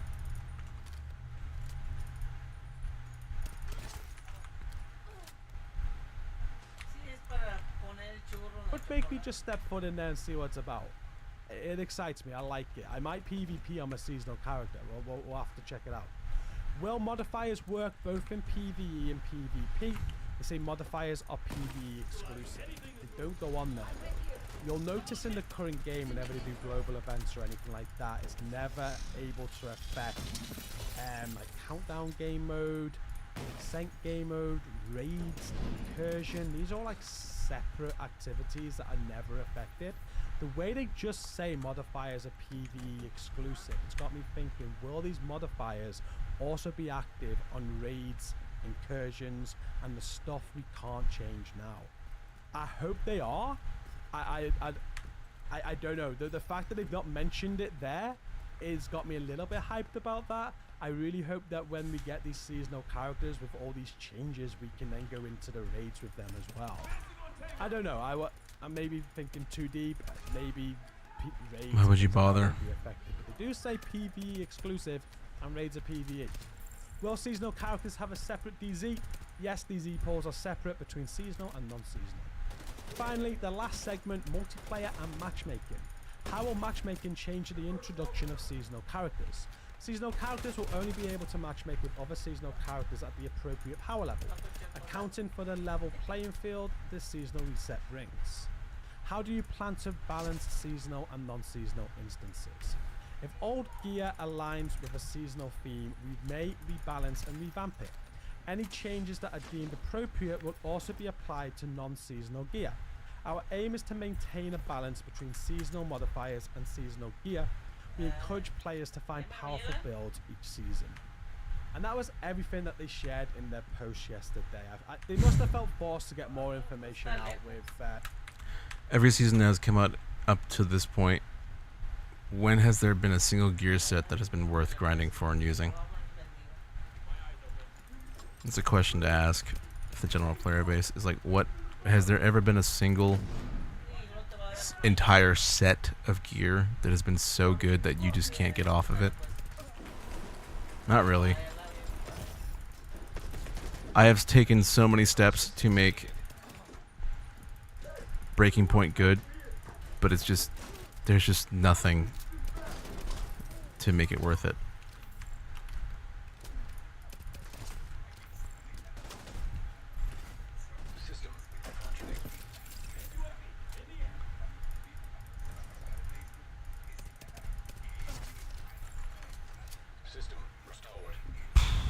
Like the only thing, and this is becoming a common problem in each season, is there has to be a one single item that's really good. Perfect example, Eagle's Grasp. This is by far the best piece of gear they have ever released. Just this piece. And that's only because of the 15% weapon handling bonus. And the fact if you use all three of them, you get another 30% weapon handling. That's really fucking good. And that could help a lot of different builds, especially if you use the Ninja Bike Backpack. That is the only single piece of gear. in this entire season that I could willfully say that is worth the entire season.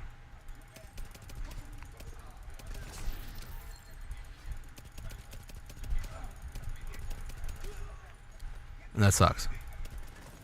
I wish that was not the case. I really wish Breaking Point was really good. But when everything else, when you mix match, is way better, it's kind of a problem.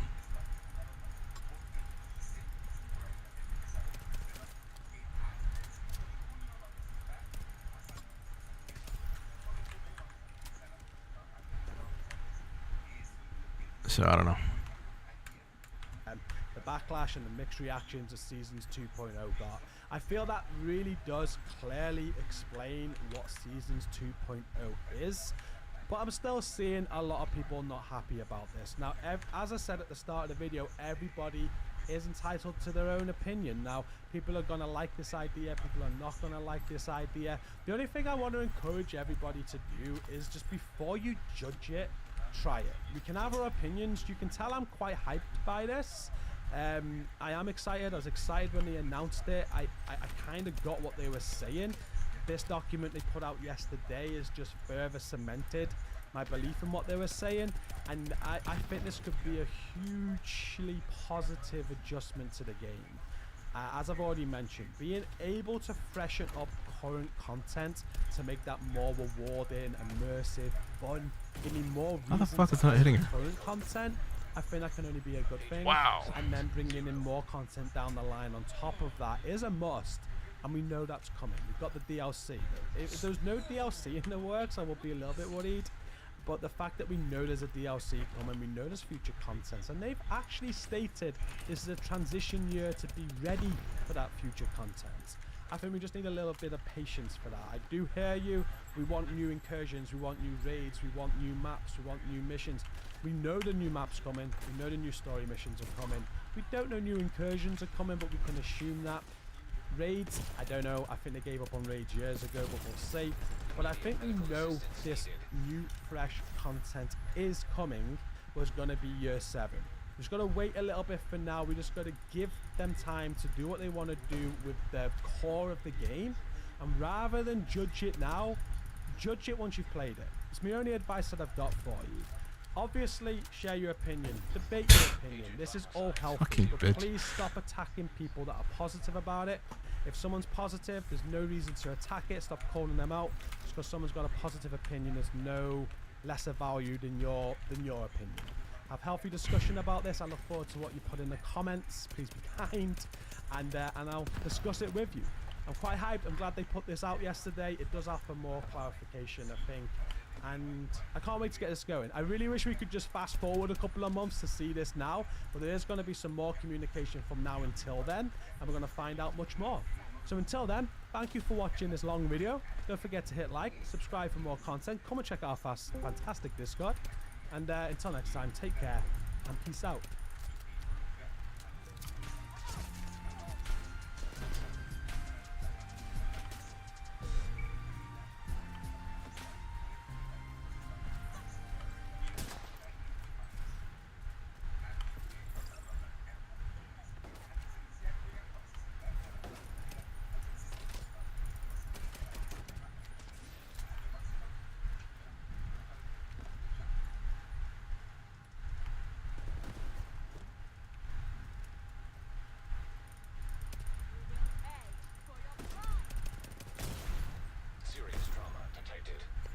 Where?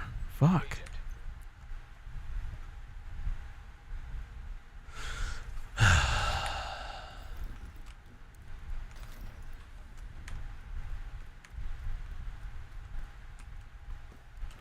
Well, I think I officially know the reason as their reasoning behind this. Now, in a sense, yes, it would create player retention.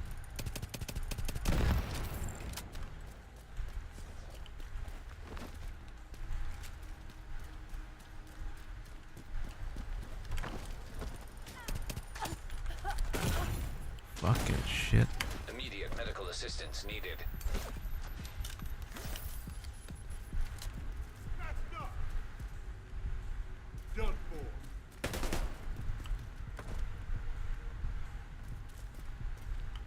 here.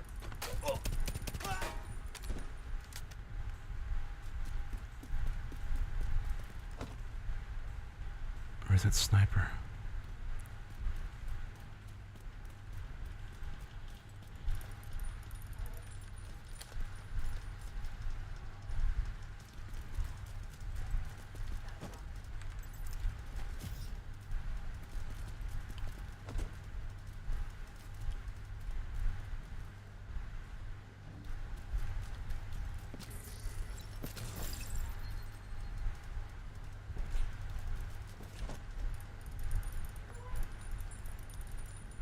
God, they're in a fucking like terrible fucking angle.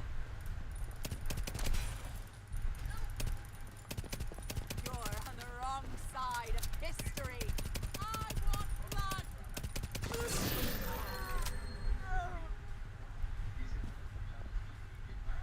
Engaging enemy.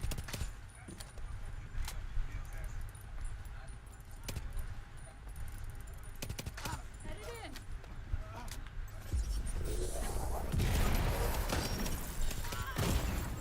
Serious trauma detected.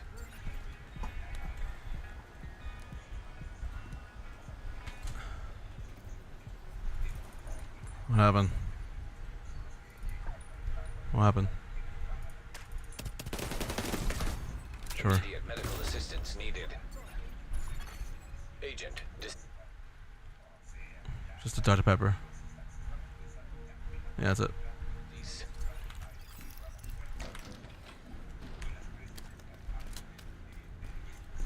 Call her.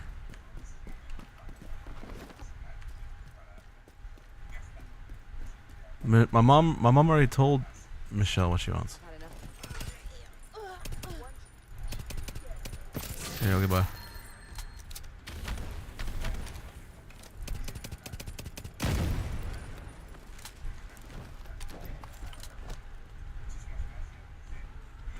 Bye.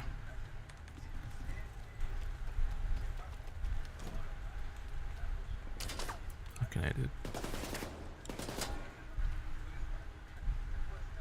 I need to get up there. But I also need to kill that fucking sniper that has a tendency to go over there.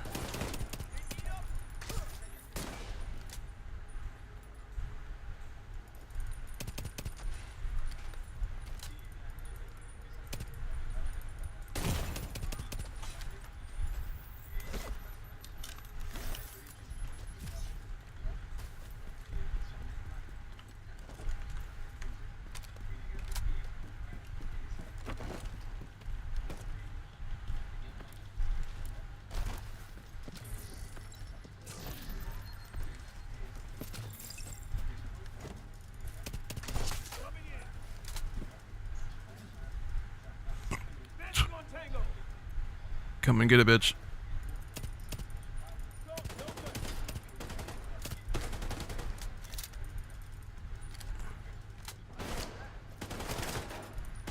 Really?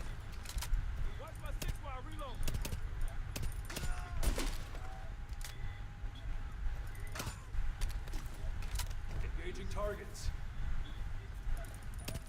We got another.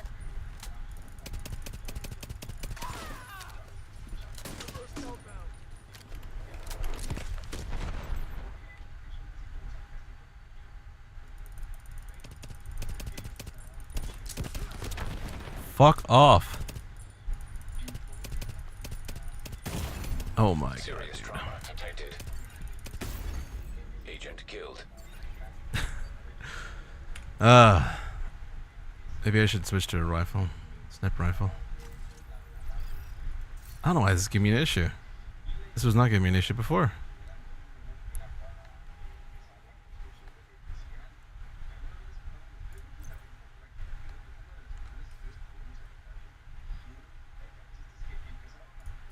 Maybe.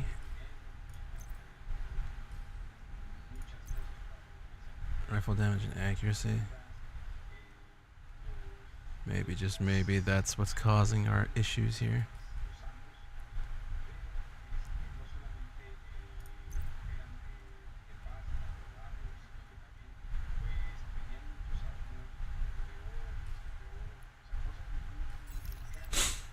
Fucking amen.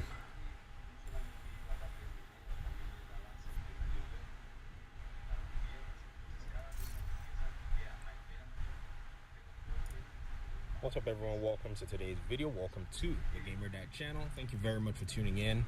Out and about again on a very hot day, trying to accomplish some projects. What does but Gamer Dad hopefully we have can to get say out about this? and get it done before the sun kicks in. Division agents. I've been reading some of your more recent comments, and some of you want to jump to the first Descendant. Is this true? Is this a game that is appealing to you? I guess it's interesting, and we're gonna see. Because I've seen some clips of the game. I'm honestly not necessarily in the loop for the game, so my evaluation of things are going to be somewhat, strange at the end of the day. It's just one of those things where when you actually think about, the way we've approached a lot of these other games that have a looter shooter thing, the question is, what kinds of resources do they have to back them to give them the longevity and continuity? The ones that have longevity and continuity, they're either very niche in a sense, they provide a unique selling point like Tarkov and such, or they have backing like Apex Legends, Fortnite, The Division, and Destiny. So the first Descendant is going to be a very interesting proposition and might be able to, occupy some veteran Division agents while they're basically putting away their Division game for the meantime. Because some people have already resolved in their minds, by the way, that this is the way that it's going to be. Like, why does it go to the right? For one, I'm actually very interested to see how all of this plays out. I mean, if you actually evaluate, the way the game has gone lately, I think there's also been some pent-up frustration from some of the players as well. And seeing things like Elden Ring DLC, some other titles come out at this time, Oh, the that's Division great. doesn't really have, in my opinion anyways, too much of an appeal now to its current fan base. And this is what we've been talking about for the last few weeks, right? We've been talking about the core community of the fans that basically make up the majority of players right now. Those who play the seasons religiously, these are the folk that we have to basically pay attention to in their reactions. However, I did read one comment yesterday from somebody who's a 2-week-old player. I don't have, my computer here. I'm making this video on my phone. But that person said, I really don't she know won't how come to outside react to until you all of destroy this the because helicopter. I basically Interesting. joined this game like 2 weeks ago, and I'm not really certain how I'm to approach all of what's going on. To that I say, if you're a new player, enjoy the content. There is no hold on you. Don't worry about the old farts and the veterans. They've put in time. Their pinky could, basically tell you fun stories that they've had, and, their middle finger can tell you terrible stories that they've had in the Division community, thousands and thousands of them. So you go ahead and evaluate the game for yourself. You go ahead and engage with the game the way that you think the game, is going to basically work out for you. And don't worry, as much as there may be veterans that, are taking a different approach, there will be veteran players who will still be in the game, who will be rocking the regular game, probably not bothering with the season content, maybe doing raids and doing everything else because they're not interested in, departing from their main character. That can continue to help you. If you need any help, check the link in the description below. The LCN clan is a Division clan on PlayStation that can help you. They also run some, packages in terms of helping people on PC and Xbox. I say packages like it's something you have to pay for. No, it's free. Just go in there and talk to people, join the Discord server, ask, hey, I'm on this platform, I need help doing this, or I'm trying to get this, and people are there to run you. There are always people around that will be happy to help you at the end of the day. But it's really interesting, overall to see this shift in how the community has engaged with the game, in the last few years. And with the seasonal content, I think, like I said, there's just this pent-up frustration that the community's been asking for stuff that the developers have not necessarily prioritized. Could it be it was a matter of resources? Could it be that it was a matter that of this was actually a sniper battle. content thing had been pitched and greenlit a while back? I'm hearing, whispers that this seasonal thing was actually as far back as some of the staff who are no longer there right now, like Morton. I don't know how accurate, my analysis of this is, but it seems like that is actually the case from what I'm hearing. So if this had been a thing that they've been trying to do for a long time and they've gotten to this point and nobody actually said, nobody actually wanted it, then I think it probably ties into that error that developers can make sometimes, where they don't necessarily proof test their concepts in, say, even casual ways before jumping deep into development. What I mean by that is, I mean, think about it. If they had maybe said something along the lines of, "Oh, what do you guys think about seasonal characters, where we reset all your progress or whatever it is?" This is why I wish the Division 2 crew, the entire crew, like as a whole, because they do have a community team. This is why I wish they would do like community streams where they just hang out with the viewers, they hang out with the players, and they just play the game. They don't talk about necessarily about the game, but it just opens up to that. But they just play the game. Casually just play the game with other players. Or play with amongst themselves, and they just play it. That would open up a lot of transparency along like the crew too, because like that way that bridges the whole gap of like the players, the devs don't really play this game. So like how can I confidently feel comfortable knowing that they'll release content that's worth my time if they don't even touch the game or do any stream about the game? You know, like I don't know. Like it would be a good idea to do that. That opens up the transparency and that bridges the gap that people have with the game currently, where it's like I don't feel confident that they're gonna make content that's worth my time, because I mean I don't even know if these devs even care about the game, to be honest with you. And honestly, I wouldn't blame the devs if that is the case. I mean, fuck, it feels like that story behind the whole Shrek thing at DreamWorks, where it's like everyone was put on that project because it was just like, this project sucks, it's not gonna go anywhere, and everybody that was like testing like the longevity of their employment was like, I'm gonna just fucking throw you on the worst department of our entire company, and that's Shrek, because no one knows what the fuck they want to do with it. And it turns out to be the greatest fucking franchise ever made. Insane.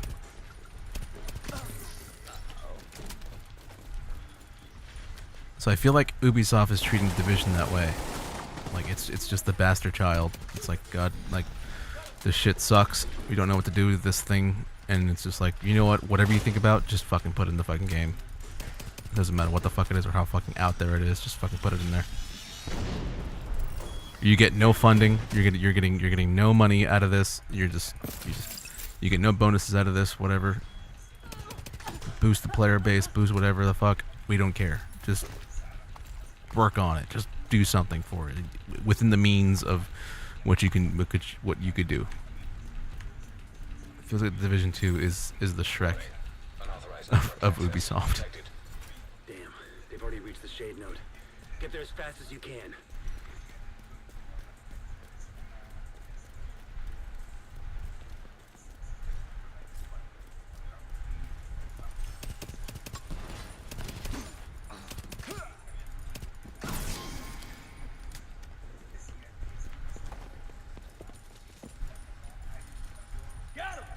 Sending intro.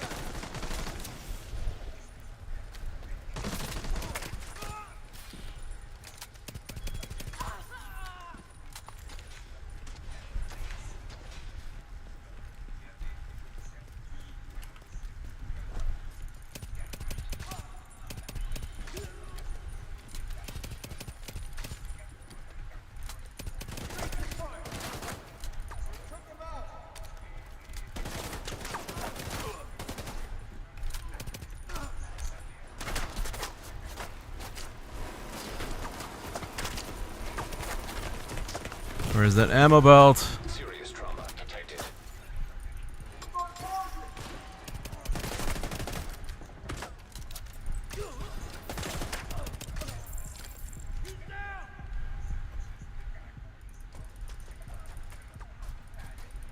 Can you peek, please? Come on.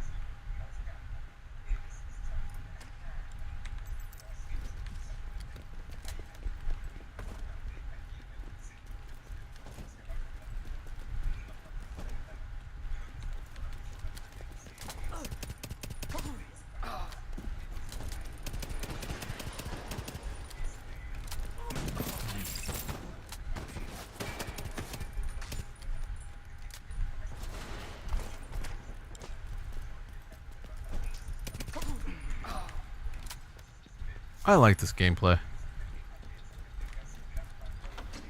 It's like cover to cover motion. It's like forcing me to do it because I'm on Overwatch constantly. I like this gameplay.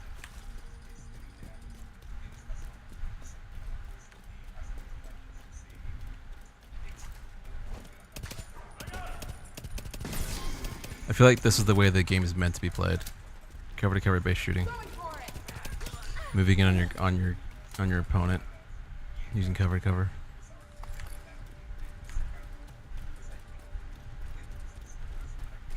I feel like this was the intention. Feels good.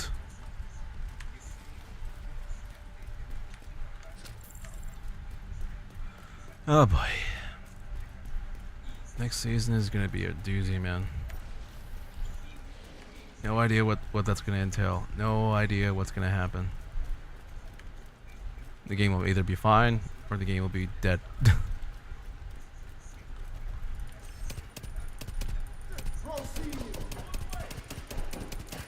Wow. I'm not doing any damage to this thing. What the fuck? So you're just gonna let me hit you in the face or what?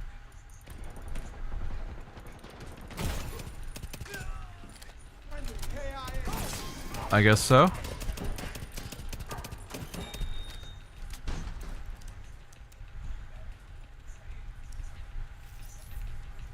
They were trying to access the Shade database.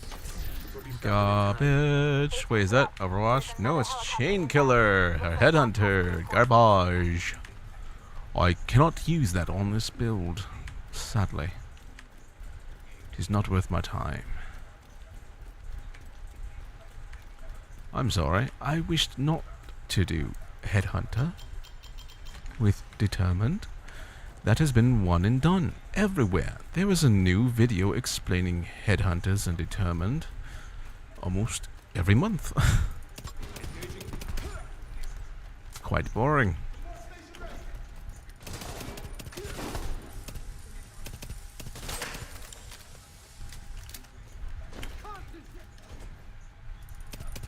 Whoa.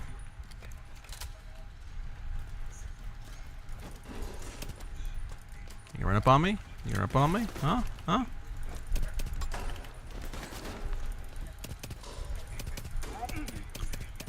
I still got damage up close, don't you worry.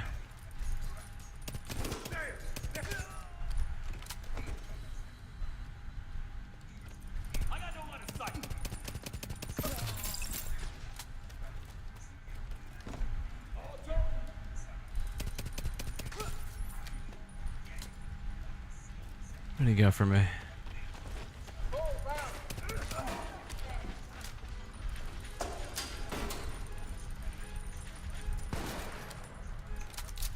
Not gonna lie, the game kinda sucks without hearing my gun, dude. Kinda makes me want to play something else. I hope they fix it soon. Because... Is that a doggo? I think that's a doggo. Nope, that's a person. It's a drone. How? How does that miss? How does that one little piece of fucking metal hit? Block my bullet. Come on, man. Work with me here.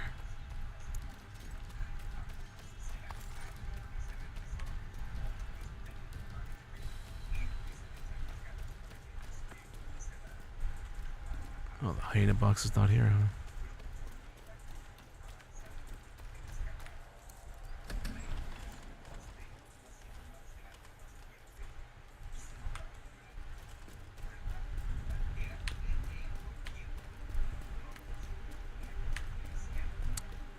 Well,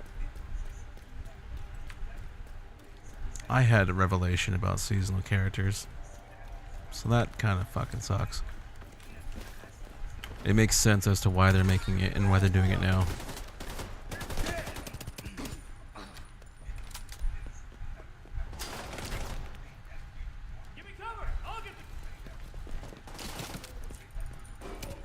So I guess they're not complete idiots. They know what they're doing. I don't know how that was a headshot, but it worked.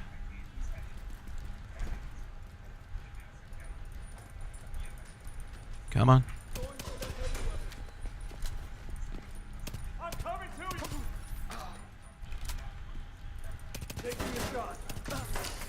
Are you though? Are you though?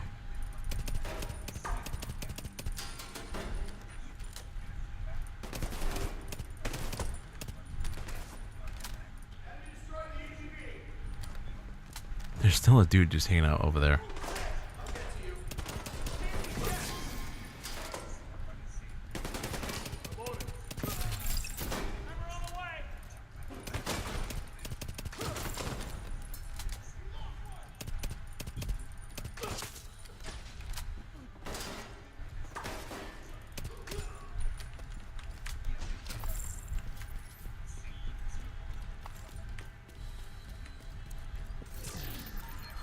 Garbage. Garbage, garbage, and more garbage.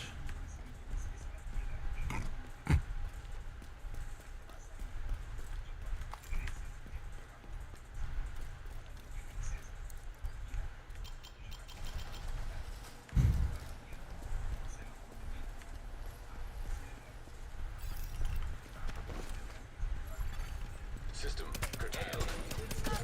Concentrating fire.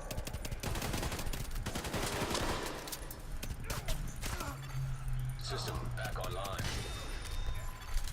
System disrupted.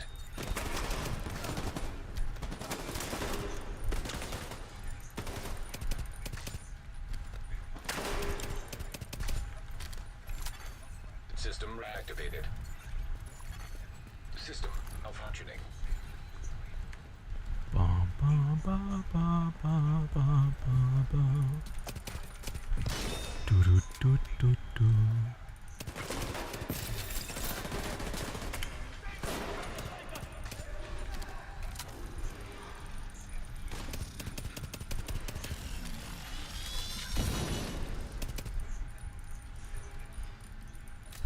You can't hit your feet, apparently.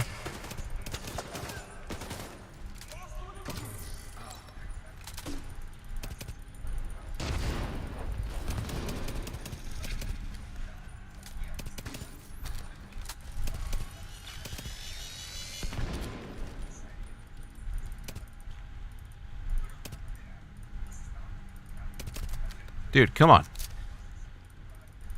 You're denying the notable here.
Need to get my microphone a windscreen.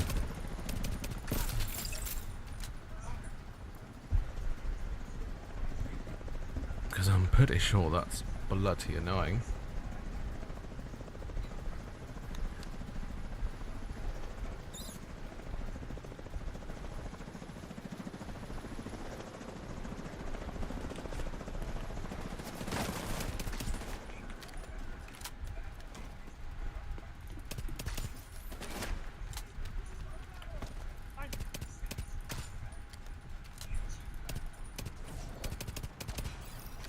Bummer.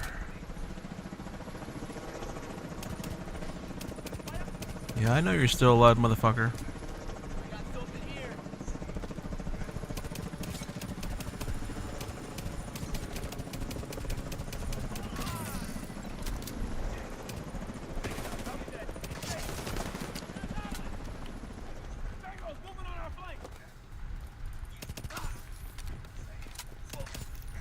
Moving on your flank. Homie, you're in my flank. This setup Is it a decent one? Let's find out. No. No, it's not. If it was all red, I would be excited, but it's not. So, therefore, it is garbage. Can't really use anything here. A trick. Garbage. Yes, of course. Ah, yes, of course. There is nothing here worth my time. But I'm here anyway. That Urban MDR, is it better than the current ones I possess? No, it is not. It has reload speed. Garbage. Absolutely garbage, monsieur. But why is it garbage? Well, it's garbage because the damage output is quite atrocious. Not worth your time. Alrighty then, we move on to the next one. And which one is that? That would be Camp White Oak. I have done this so many fucking times. Jesus Christ.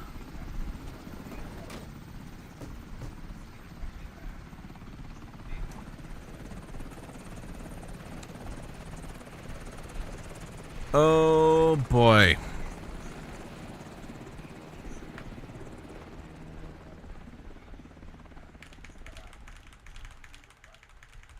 I really hope they fix the gun sounds, because goddammit, it is really hard to play this game without it. I need that initial feedback.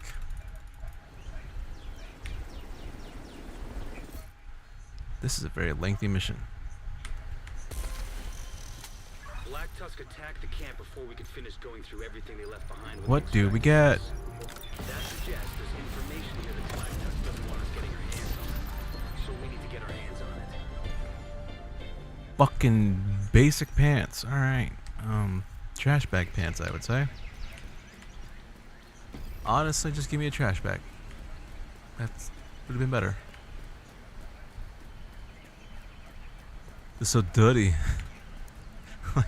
Why am I wearing Goodwill pants? Man. Change your plans. I've sent in some new candidates for my unit to oversee the cleanup. Give them whatever they need. And stay out of their way.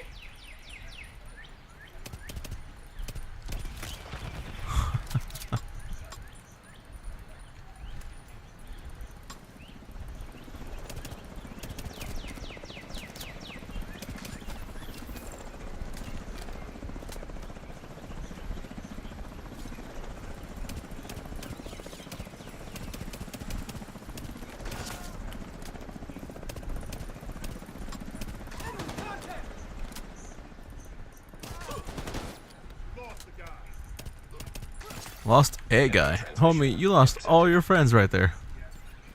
This is Dale. Got eyes on a group of JTF hostiles by the helipad. Wait a sec. I'm not seeing any weapons. Battlefield forensics team is my guess. A few of them have cardboard boxes. Can't have any of our stuff walking out of there. Copy that. Engaging. I'll start from the right, sis. Fuckers. Yeah, Manny, you tell him. You tell him.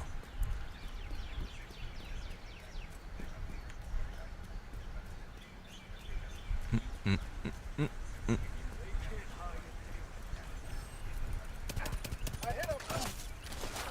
He's dead!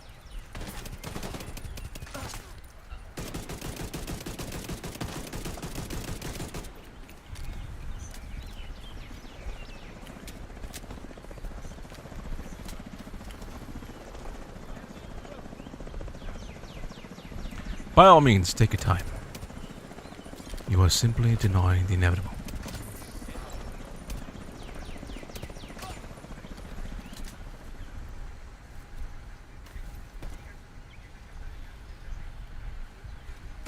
Dun, dun, dun, dun, dun, dun, dun, dun. Oh, what? Did you, like, know I was gonna go over there? You motherfucker.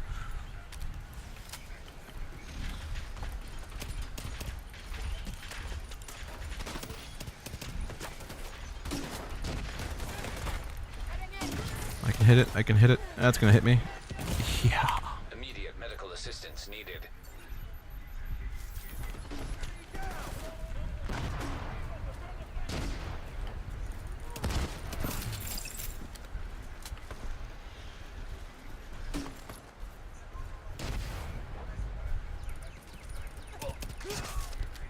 It's like the bullets are delayed. It's weird. Whoa, what the fuck?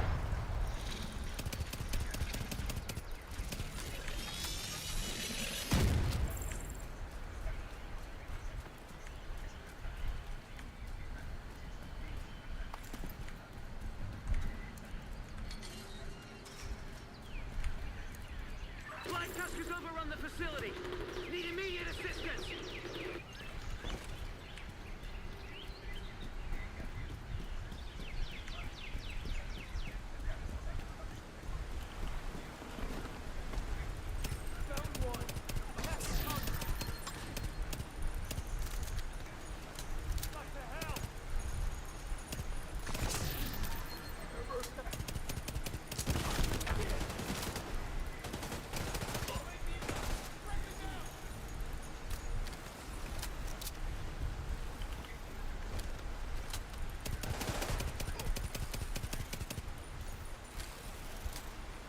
Okay then, motherfucker.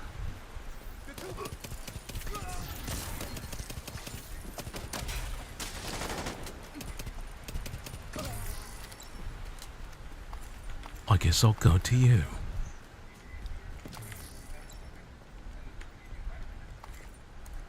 This is Knight. The USMC facility is clean. Moving to the next target. Negative. Hold there. You've got a division element headed your way. This is the real test. Leave it to me, sir.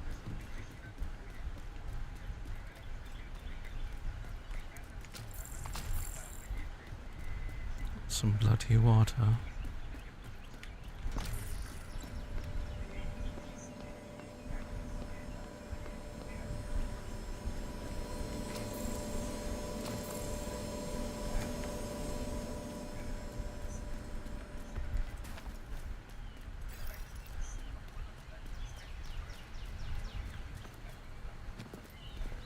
I can do this all day. Weapons free. On the line.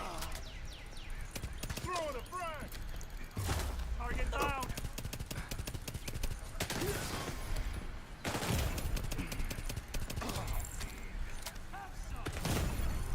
Vital signs critical. This is heads. This is tails. All targets down. I hate it when you do that creepy twin shit.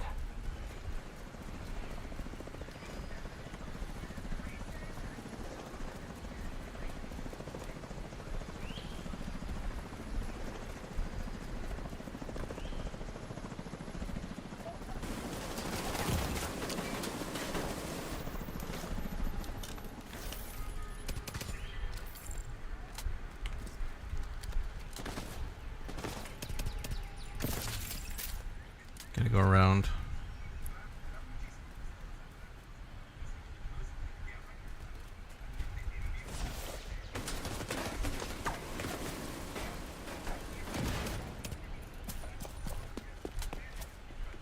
Honestly, there's a branch there, really?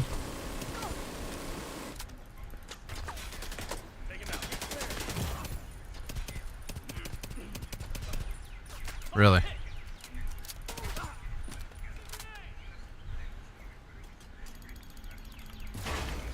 System critical. Immediate medical assistance needed. Agent killed. Oh my god! Forward. Oh, fucking A, dude.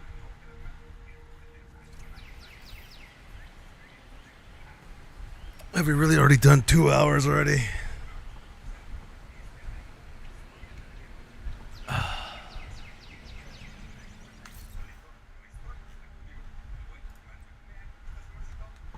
What needs to change here?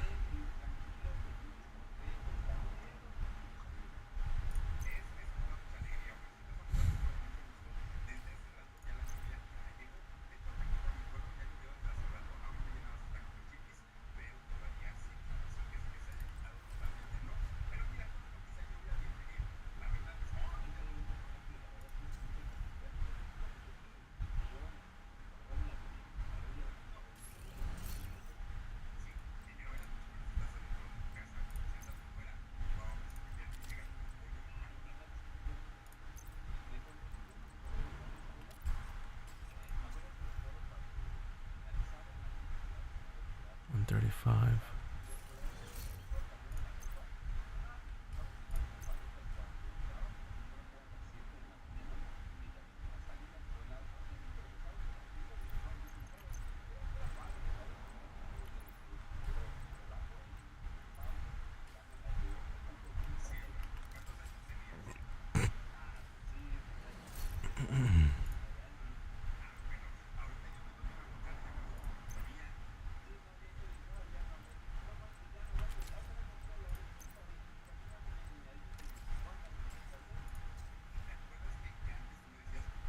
One 37.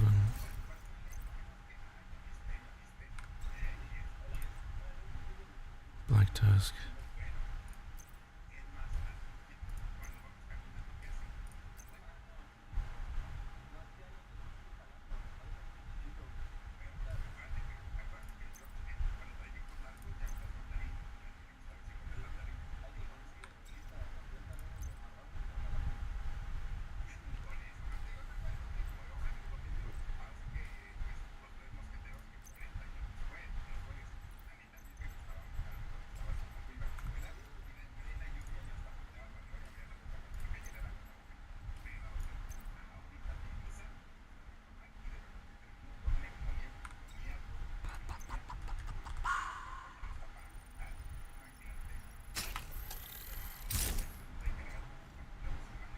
One 49.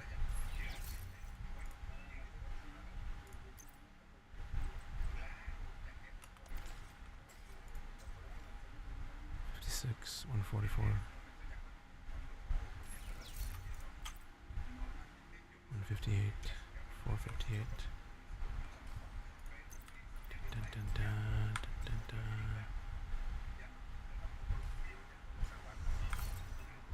Expertise, rifles. Go over to SAQP.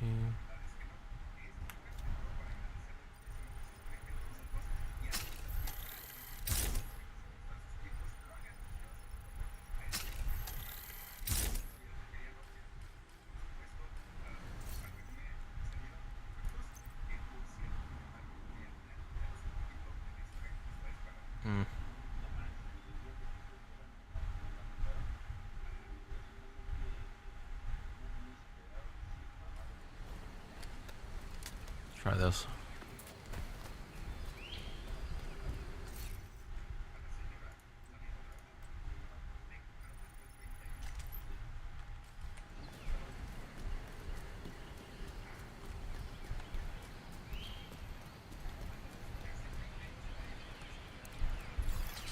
Enemy transmission intercepted.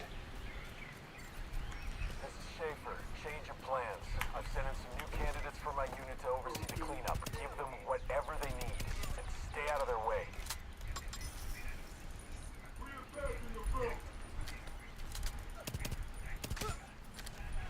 It's definitely better.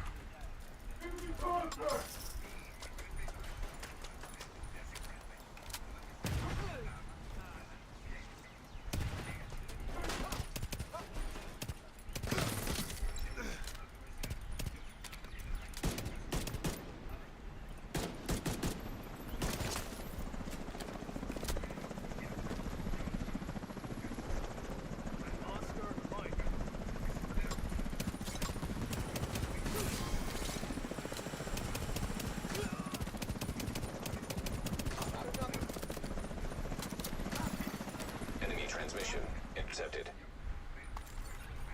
This is Tails. Got eyes on a group of JTF hostiles by the helipad. Wait a sec. I'm not seeing any weapons. Battlefield forensics team is my guess. A few of them have cardboard boxes. We can't have any of our stuff walking out of there. Copy that. Engaging. I'll start from the right, sis. Fuckers.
Tusk has overrun the facility.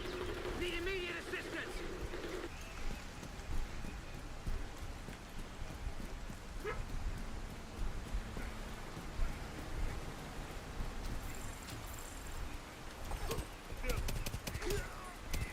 Same old, same old.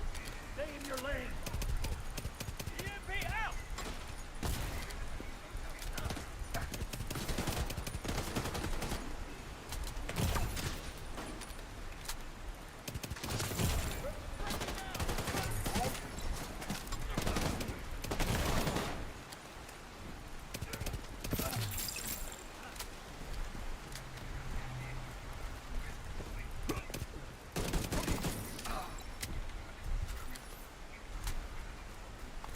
That's a good way to fucking heal. Wow. This is nice. USMC facility is clean. Moving to the next target. Negative. Hold there. You've got a division element headed your way. This is the real test. Leave it to me, sir.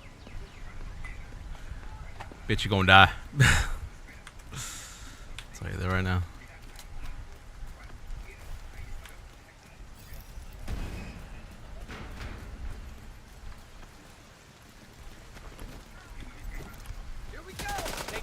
On the mark.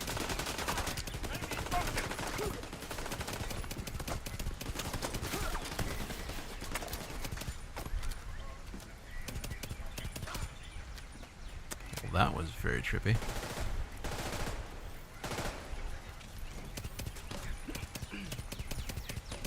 This is heads. This is tails. All targets down. I hate it when you do that creepy twin shit.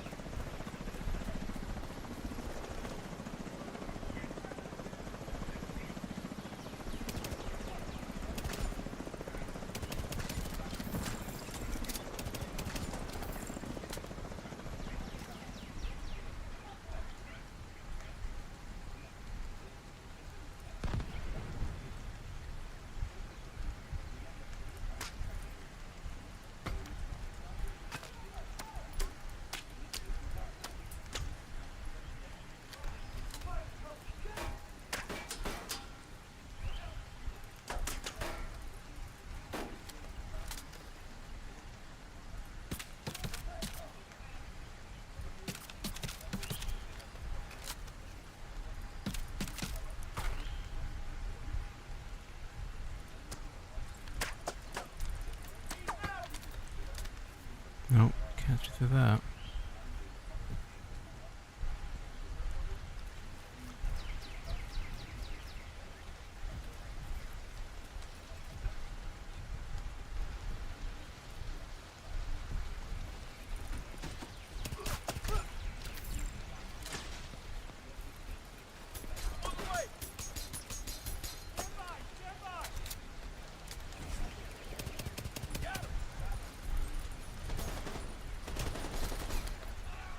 Why the hell can't I hit you for that? Jesus.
What's your status? Just reached the lake house. Work fast, you got trouble headed your way. Nothing I can't handle, boss. Yeah, I hear that a lot from folks that end up dead a few minutes later. Spare me the swagger and prove you can get results.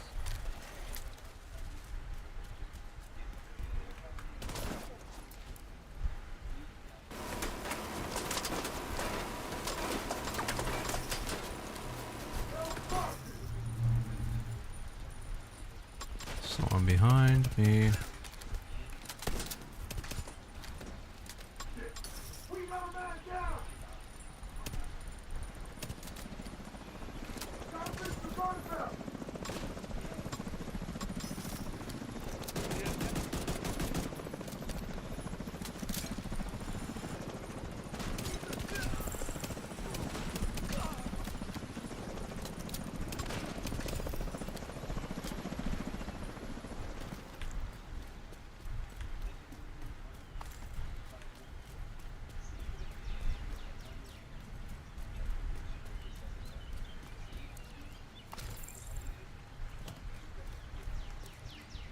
Black Tusk have control of the lake house.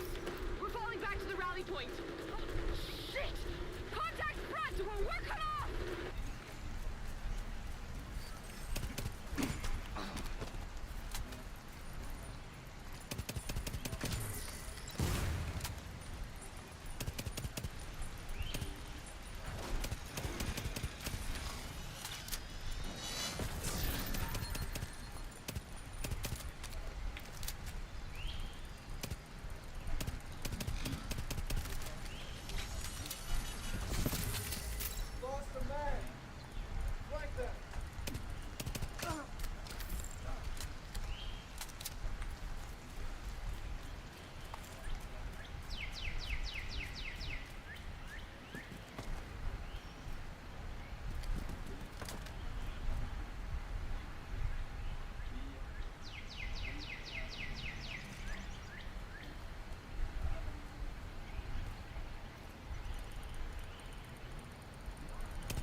Talk to me, Luke. How's it going at the lake house?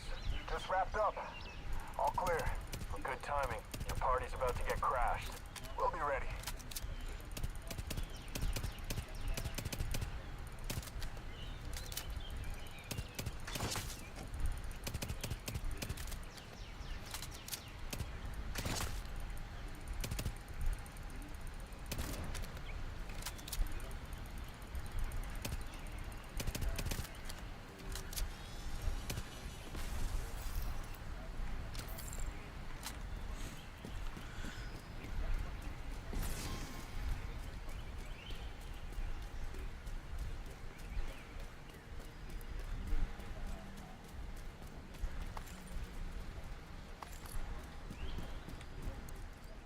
Sis, we've got multiple armed hostiles approaching from the southwest.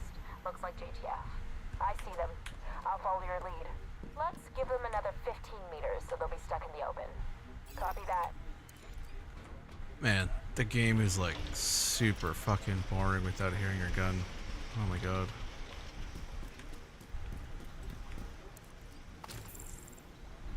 I don't know if I can keep playing this until they fix that. I'm pinned down by the helo. Multiple snipers. Like, it's really rough.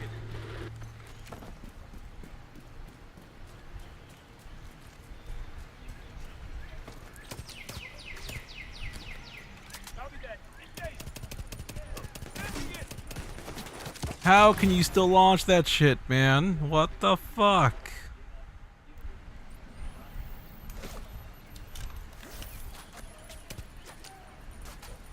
Okay, bullshitter.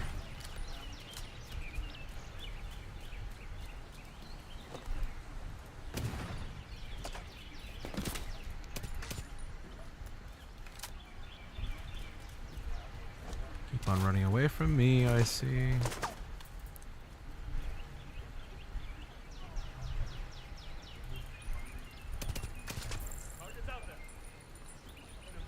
You are like one hit, dude.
Can you though?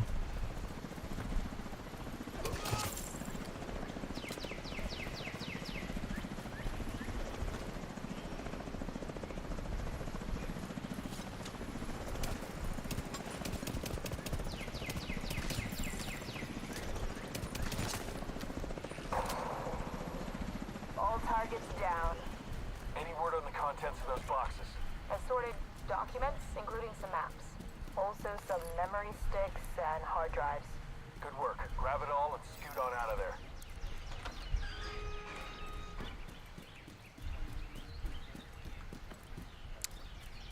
Bloody bastards. Contact imminent. Everyone get ready. Remember your assignment. Extracting the stuff in those boxes is the priority. Too late. They're almost on us.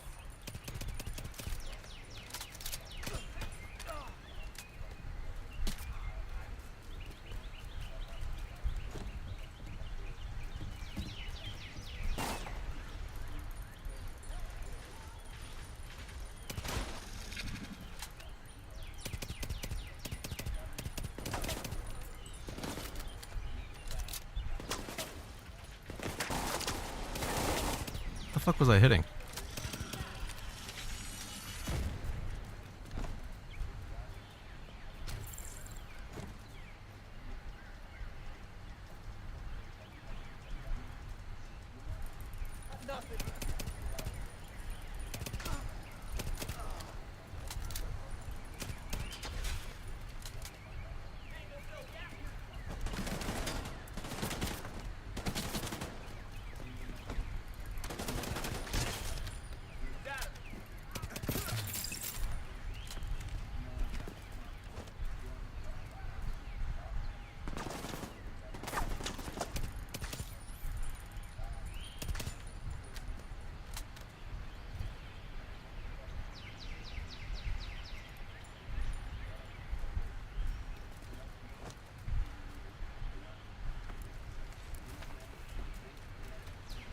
Here's one.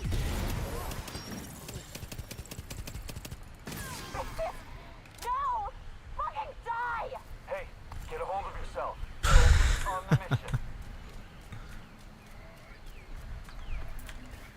This is changing up the way I play. I like this.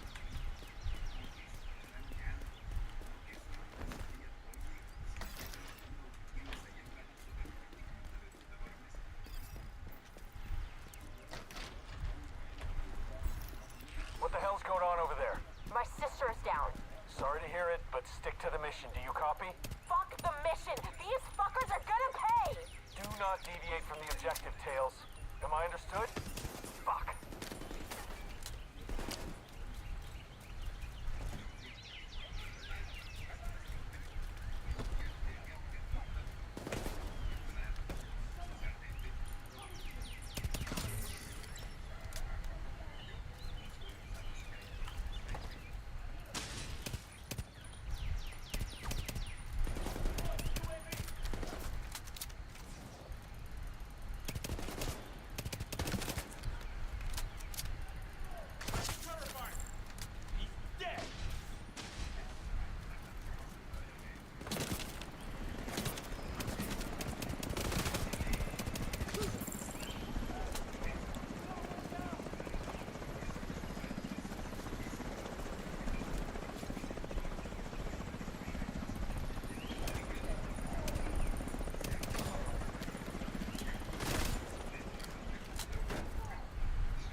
Nope.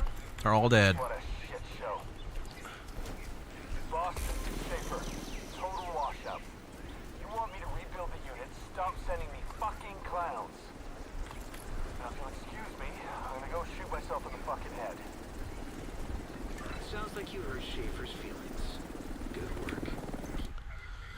Fucking brilliant.